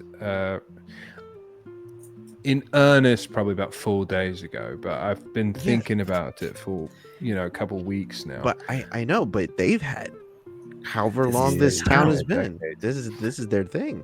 It is true. Yeah, just having forever to sort of perfect a thing. It's true, and God, I'm so glad we came out, because it there's something to be said about like knowing what the ceiling actually is, because when you start something new, at least for me, I'm like, oh, this is as good as it can get, and then you see and you're like, oh no, it can be like way up here. And these cookies are just phenomenal. I want to figure out how we can make this giant pie that we're going to make, because we're going to help you, Tommy. We're not going to just let you do this. Yeah, of course. Yeah, I need all the help I can get. Yeah, we're in. I want them to take a bite of this pie and just feel like they're in a field of apples in the Yeah, right. They notice the apple in a place where they always have apples. They're like, oh, this is apple again. Like it's a bit new. I was thinking that the pie would help them like each find like what is about apples that they love so much. Not just that, like it's a very personal journey here. It seems like we have a number of dishes. How they felt when they first bit into an apple here. Yeah. So, and I hate to take this swing. Do you have an idea of how that could happen? Because I love the idea, but it feels very much like, because in my mind, I'm like, okay, let's make an apple pie that just, I think that it's gonna, one, we're gonna have to taste the apple by itself once we get to the probably a good place. Once to get to the farm. Two, I think it's gonna be very important, since once we're all done with our preparation tomorrow, of course, when we walk through the town, of just noticing different scents, noticing different like things in the environment of this town that just makes good. And we can ask the mayor and Isaac. We can ask Isaac and Lois about like how they grow their apples. Hopefully there's a farmer that's by the farm that we're going to pick up these apples, to maybe enlighten us on like what their process on Is the growing these ghost apples. the farmer? Because it sounded kind of like the ghost was the farmer that lived Was a there at one farmer? point. Maybe. What, I was thinking, like, if you think if it's a new farmer? Yeah, maybe that makes if the sense. ghost is around and is real, probably the ghost has some tips. As you guys are sitting here like talking and eating, River, I want you just to roll plus spiritual for me. Okay. So just roll your 2d6 and add your spiritual to it. Yeah, of course.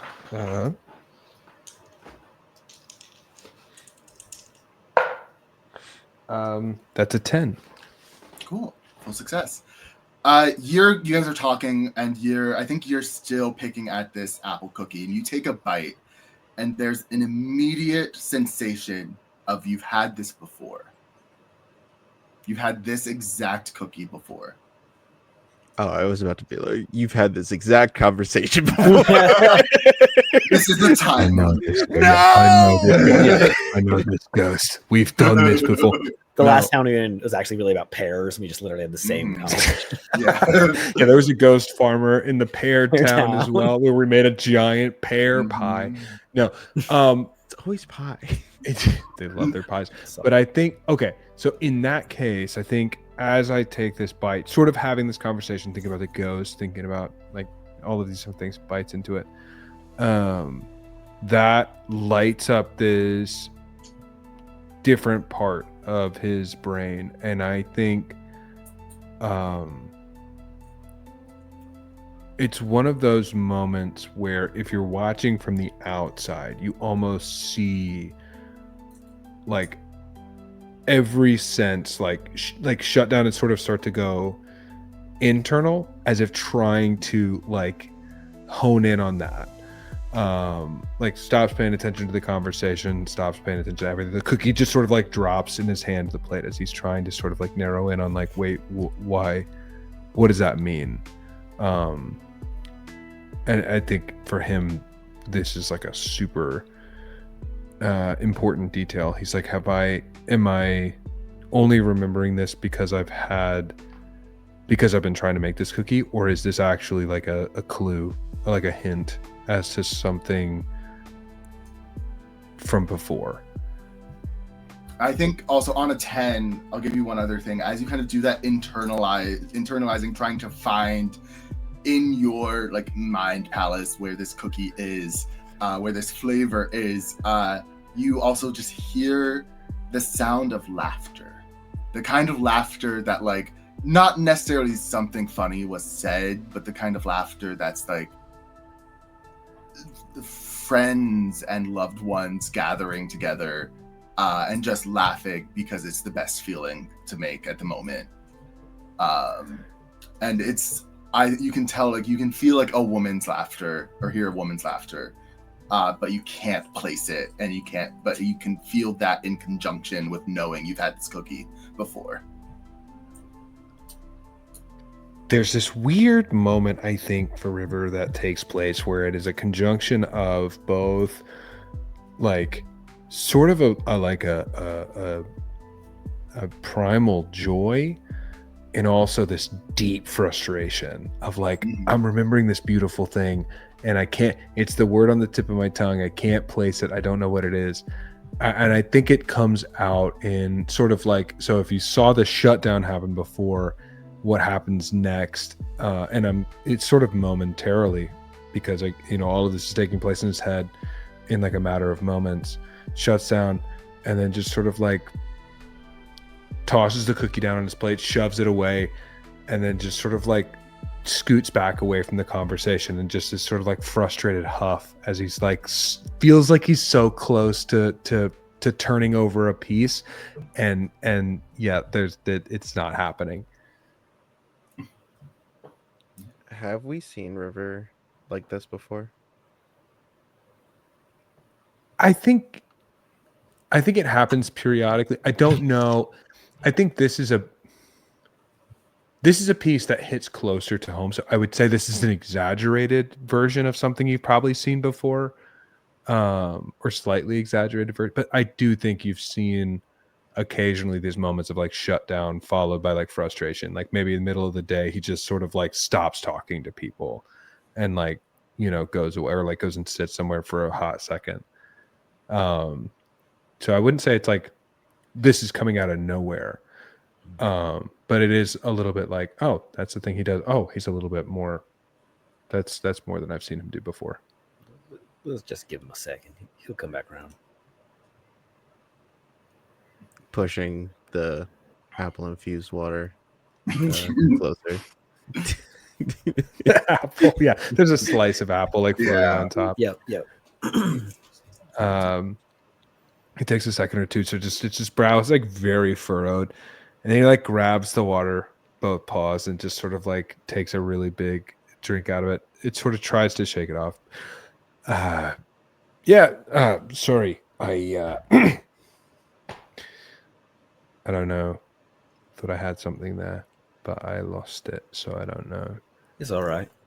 Have some water. Just take a minute. Take a breath. Yeah. I guess another question is, has River told us about his lapse of memory? Or is it just something that he's been dealing with by himself? I think up to this point, I would say he's probably been dealing with it on his own. I think he's been trying to sort of batten down those hatches and keep that all contained. But I guess I think in this moment, sort of realizing that it's continuing to escalate. Sort of takes a big drink of apple infused water, sets down the glass, and then looks to Tommy and Kendall and goes, "Yeah, look, I don't really know." I don't really know what's what, but I know that there are large portions of my memory that are gone, and I have these moments where I start to get pieces of it, and I don't know what it means.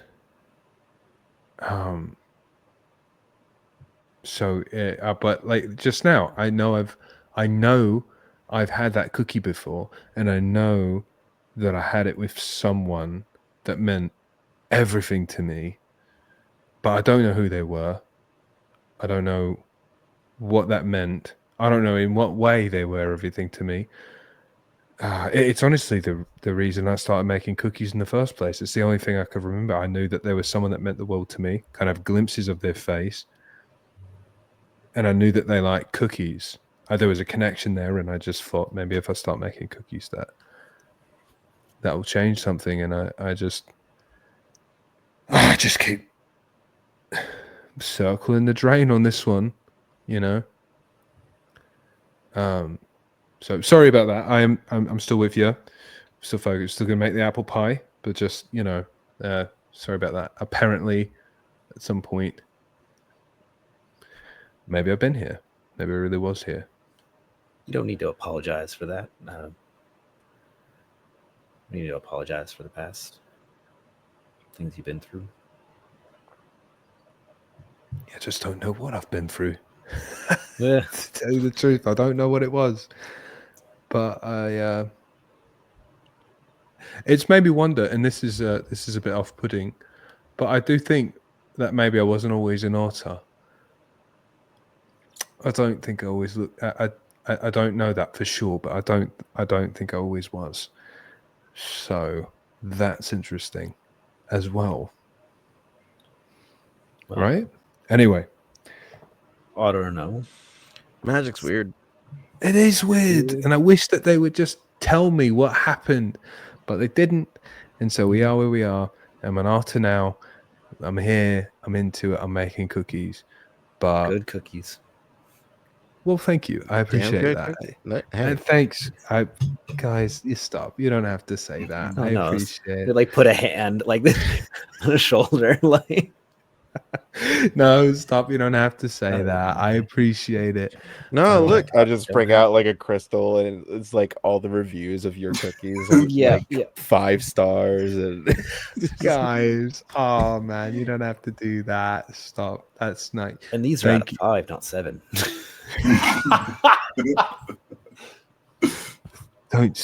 Don't say that. He's working really hard on those bases. I like why whisper that, like don't do this right now. But yeah, I think River starts to come out of it. He's definitely a little bit shaken up. I think those sort of memories that you try to catalog, that laughter is something he tries to catalog in his mind of like a piece to this puzzle of who this person might have been and what it might have meant. But more importantly, I think like what it felt like. And I think you are just kind of replaying that laughter and trying to, I think, probably imprint it on your memory as much as possible, with your friends by your side who are supportive of you for sure.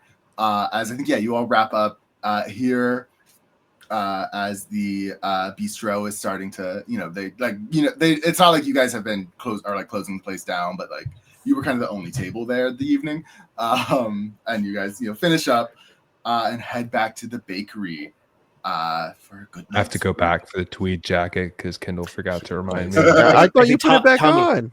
No, it's on me. I thought, and I like run back in. Hey guys, sorry, I think I left a tweed jacket in the table. Did you Tom's guys like, find that? I got it for you. Oh yeah, you like catch me before I run back. You're like, Yeah. hey, I actually got it. Put that on. Go back to the bakery and Well, best we rest up early morning.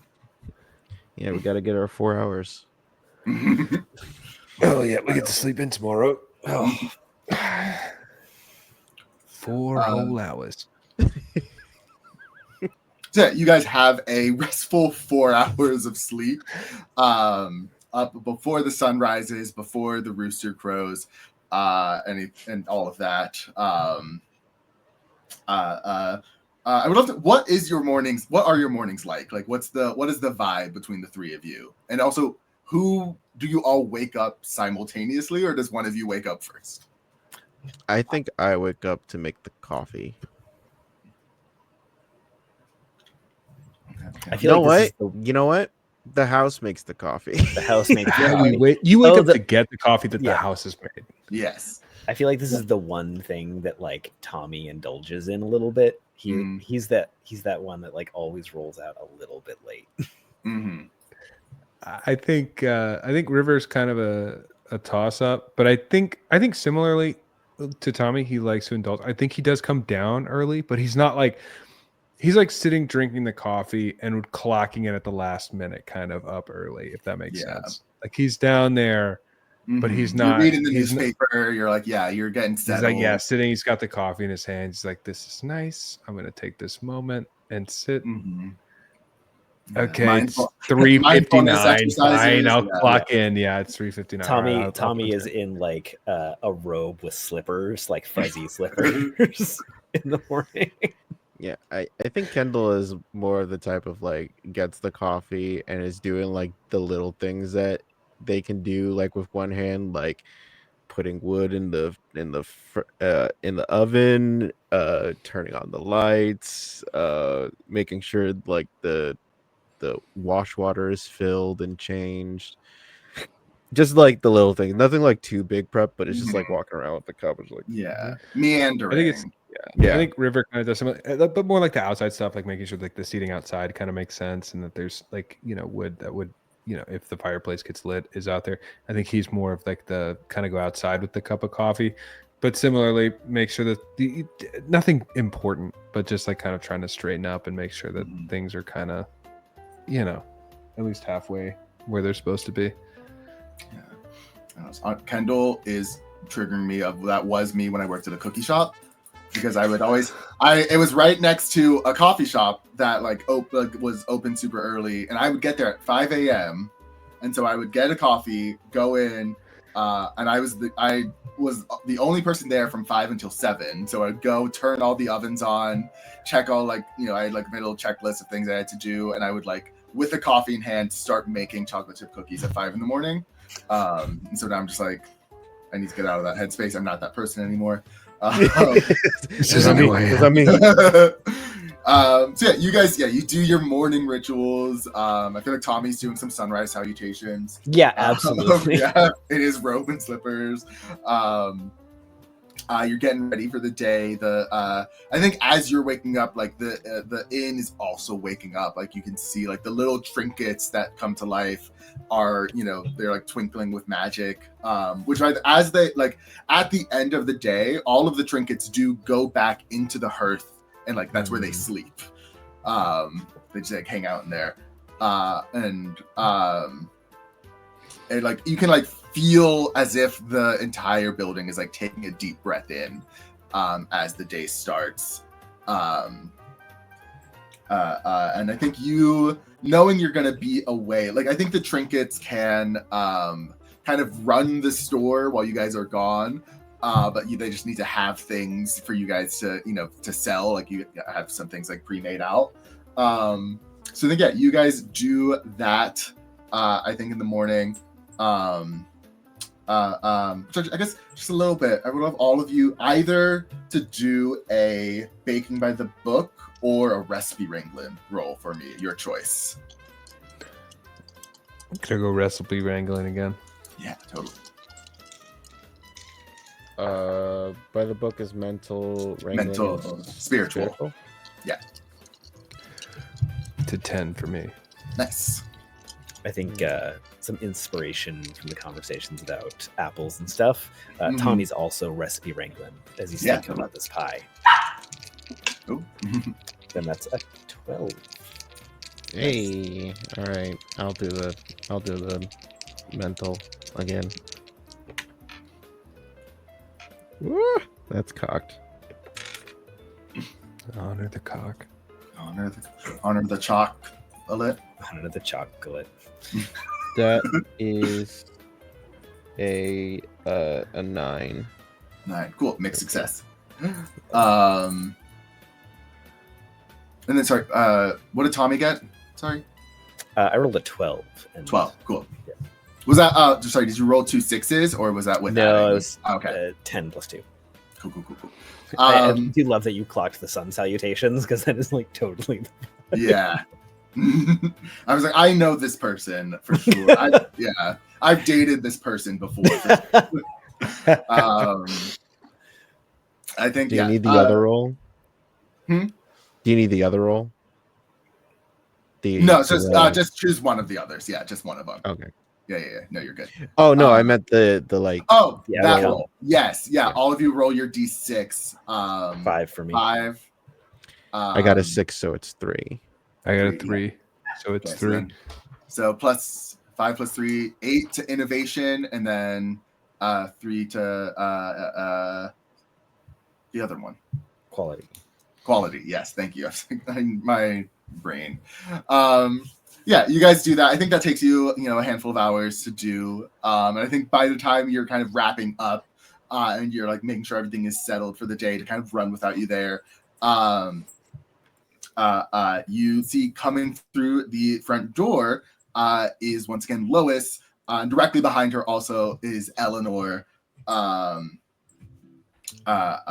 then behind her is a rather tall man, probably like a little shorter than Tommy, but broad shoulders, kind of a very like simple tweed jacket, like a darker tweed jacket.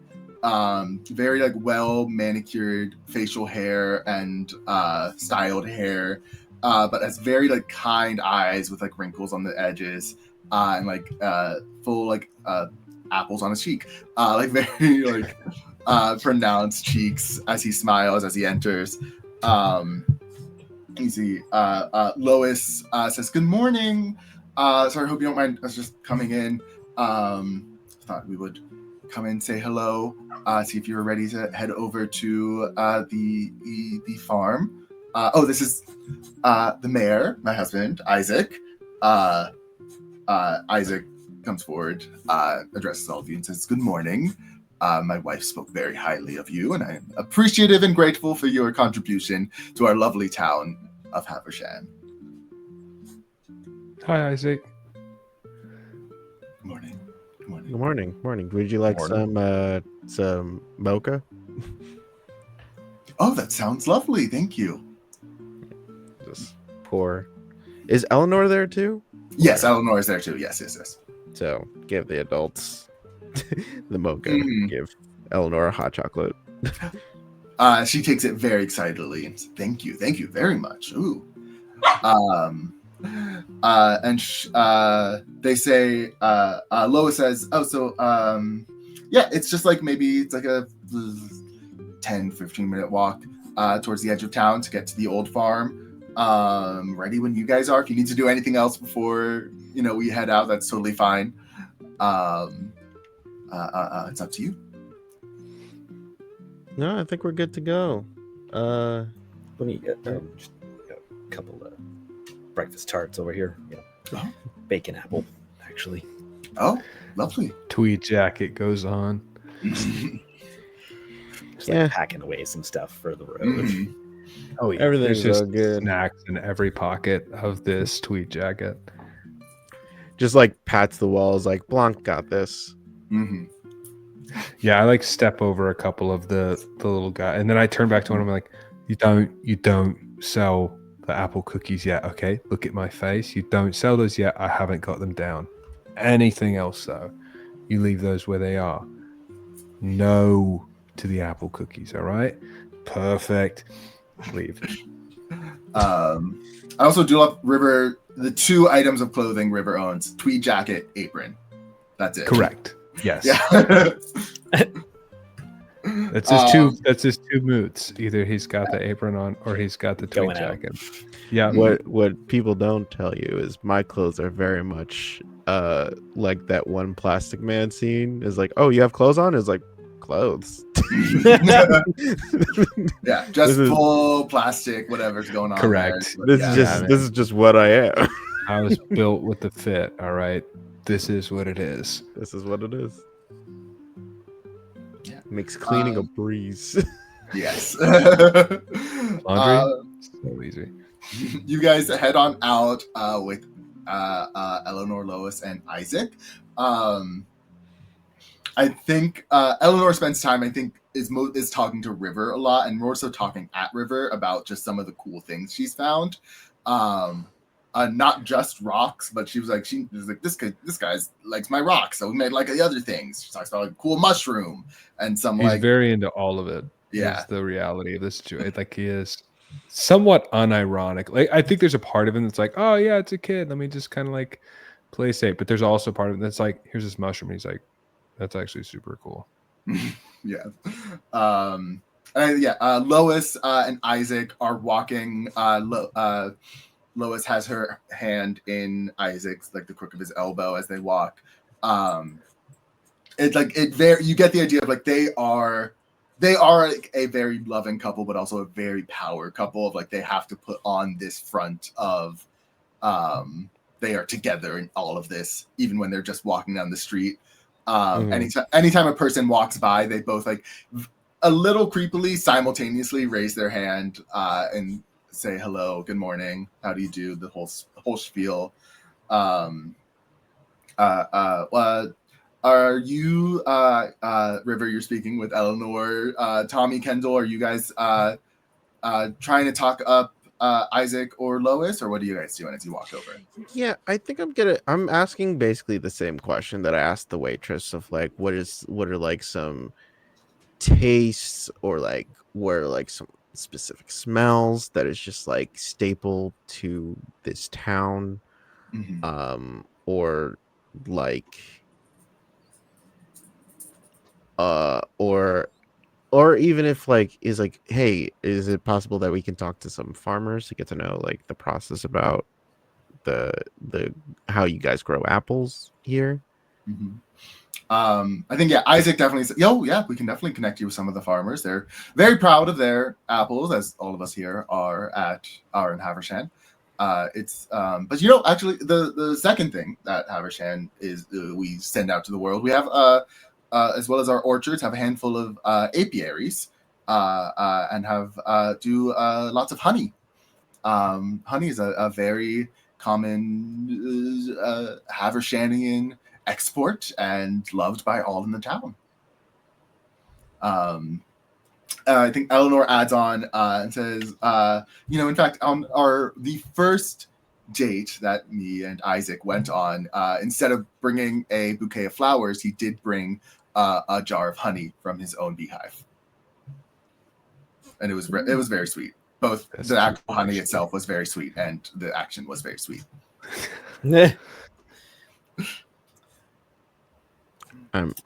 I'll have you know, I am currently in my brain trying to build what this is going to visually look like when they bite into the spot.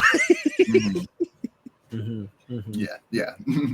I think Tommy is just like, you know, looking around the town. Like they just like they've just gotten here, and he's trying to just like clock it a little bit more. They like walked around a little bit at night, but now, you know, now that we're out in the day, like just sort of like keeping an eye out, see what like the tone of the town is, like any highlights or like landmarks or sort of prominent things, just to get a sense of like the visual representation of the town as well. Yeah. If you want, you could give for me a. Say that this is probably a follow breadcrumbs roll, plus mental to get just to kind of like take in what's going on around you, see if there's anything that needs noticing. That is an 8, but with no soggy 8. bottoms. That's a full success. It's a full success. Yeah. So yeah, on a full success, you see your ability is called. They're so good. The naming is so good. Correct. Yes. That was what 90% of the writing this was what kind of puns and references can I make? That's why it took me 2 years. With that full success, what is there a specific thing you're trying to notice, or like a specific question you have? I think actually a little bit similar to sort of like what Kendall is going at. I'm looking for things that we can like either visually, this is going to be a massive pie, like a visual spectacle. And I'm thinking of like, what are things that we can like, you know, help it represent the town, or like landmarks that we can turn into decorations or things like that. So that's sort of what I'm like trying to get a sense of, really. I think the thing you probably notice is that like I said, the town's kind of set up in concentric little circles, with these like passageways and like passages like that go through the various buildings and town and houses, and at almost all points, if you like look back towards the town square at any time, like you can always see that gazebo in the center of town, and like that seems to be like that is the exact center of this town. Like that is like, you can interpret like this is like the heart of the town is what that represents. Okay. Does that satisfy your question, or do you want? Yeah. I think that's like the I've got ideas of like concentric rings on the pie and like a central focal point, and you know. As you get further out and start approaching the farm, Lois says like, so the farm we're going to is it used to be owned by this man named Alfred, who he inherited it from his father, who got it from his father and got it from his father. It's been in their, was in their family for generations. He mostly grew like potatoes and yams and corn. He wasn't one of our apple farmers, and had a few animals in the barn, but it's been abandoned now for probably, close to 100 years. Alfred didn't have any children, and so the farm didn't pass on to anyone, and no one's really had. It kind of fell into a little bit of ramshackleness, so no one's really wanted to go in and take on that task.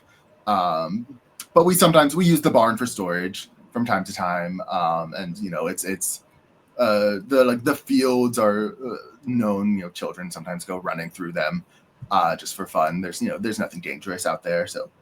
But yeah, that's just how it is.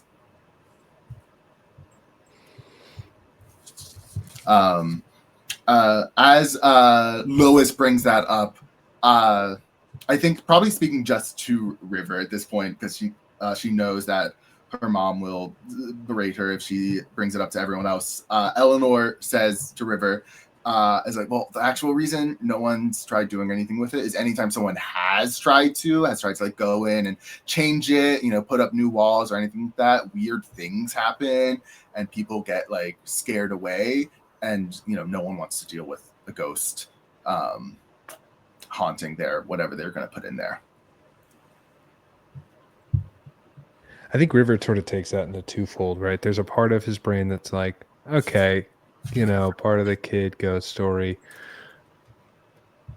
But I also think there's another part of his brain that takes it as like, if that's true, like if people have tried to do things with this and have abandoned the projects multiple times, maybe there is something to it. So I think he's going to sort of like wander up to, I think he's going to wander up to Tommy. I think he thinks Kendall's going to shut him down pretty quick if he tries to like, put out some of these ghost story allegations.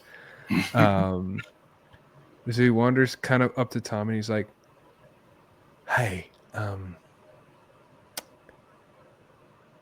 Eleanor was just telling me a lot of people have tried to do things with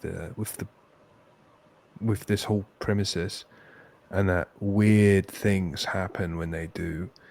And I'm only saying that because we're going to be here for some potential, amount of time. I don't want to get jump scared, is what I'm saying. So there is the potential that there is something here doing weird things. Because she's saying people got scared off. And maybe it's just the kid ghost story, I don't know. But if they have come here trying to do things and nobody's actually done them, there's got to be something here, right? Well, I reckon there's a nugget of truth in all the things, the stories. I guess we get to find it out. What if we didn't find it out, though? You know what I mean? What if we dodged it? What if we dodged it? Yeah, right. I mean, that's my hope, is that whatever this is, if it's bad, I'd like to not find out in a surprising way. I reckon I'd like to be like sort of on the front end of this. River's so that trying said, not to be in a horror movie right now. I just say keep your head on a swivel, maybe, sort of peek around, see what's what. Just maybe think it's worth looking around as though there could be a ghost, and not looking around like there's definitely not a ghost. There might be something here. And Tommy like fishes around in a bag, pulls out a headlamp.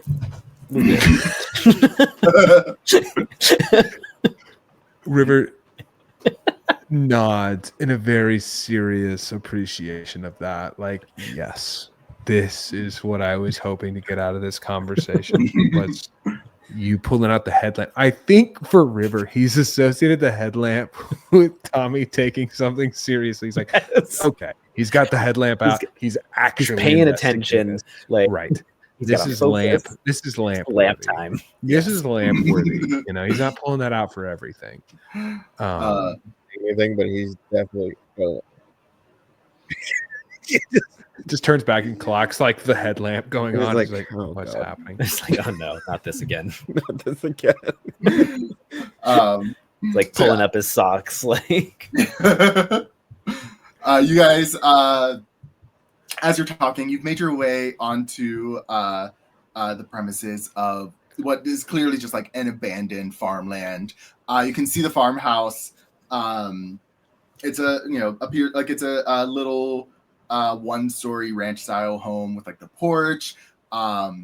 Has like all the shutters on the window. Some of the shutters are like hanging off a little bit. It was, the paint is chipping off of it. You can see a silo there's like, holes in the roof, and you can see like maybe like a bird's nest has been built in some of it. And then there is the barn, super large barn that at one point was fully red and is now like chipped and peeled the paint away. The doors are closed and you can see like a large padlock on it. And as you approach, Isaac pulls out a large ring of keys, and he goes to unlock the padlock, clicks open, he takes it off, and the doors swing open. The first thing that hits you is the smell of rot and decay. No. The second thing that hits you is the sound of buzzing flies. And the third thing that hits you is as the doors swing open and the light pours in, is a pile of what once were fresh, delicious apples that are now rotten and disgusting and putrefying in the middle of this barn. And on the back wall, the light hits where in red is the word ungrateful. And that's where we'll end this session. No. Yeah. Oh my god. So, yeah. Thank you all so much for watching the first episode of this little StoryBake autumnal grateful vignette. And thank you to all of my players for going through this with me. Let's tell the people once more who you are and where they can find you, starting with AJ. Hi, I'm AJ. I've been Kendall, your action. I was just like action figure. I was gonna say action doll, but Not action hero first. So your action figure that can switch his head, which has not come up because I just forgot about it. Honestly, he's still got the baker's hat on. I still got the baker's hat. He hasn't clocked out. I haven't clocked out. I never clock out. Well, you can find me. You can find me everywhere as Husha_kid or just Husha Kid, or you can look at my website at hushakid.com. Sweet. I'm Christian. I've been River. It's been a ton of fun playing a character like that. And if you're interested in seeing more of my stuff, you can find me at Almost Theo James. And that's pretty much. I'm really only on TikTok, so go to TikTok and look at Almost Theo James. You can see me doing all sorts of ridiculous, embarrassing things in front of an Aldi. So that's where I'm at. That describes it perfectly. Yeah. And I'm Carl. I've been playing Tommy, which has been honestly a delight. And you can find me a couple places: Visions of Carl, Itch, stuff like that. And yeah, just like so much baking. Now I'm really hungry. God, yeah, I really want apple desserts now. It's been too long to keep about apple cinnamon. And again, I've been Dan the Baker. I've been your head chef for this little adventure. You can find me anywhere at Dan_the_Baker or Dan is Baking, depending on where you're looking. If you can't find me there, I'm not there, or maybe I am and I don't want you to find me. You will also find me, if I get this out on time, this weekend at PAX Unplugged in Philadelphia, where I will be selling StoryBake at +1 EXP. The +1 EXP booth, go and find it. I'm not sure which booth number there is. I'll probably put it in the description. And yeah, but you can always find me here at Open Table Adventures, where we will always have more actual plays, one-shots, interviews, recipes, and so much more. So remember, you're always welcome to pull up a seat. Bye-bye. Bye, everyone. Bye.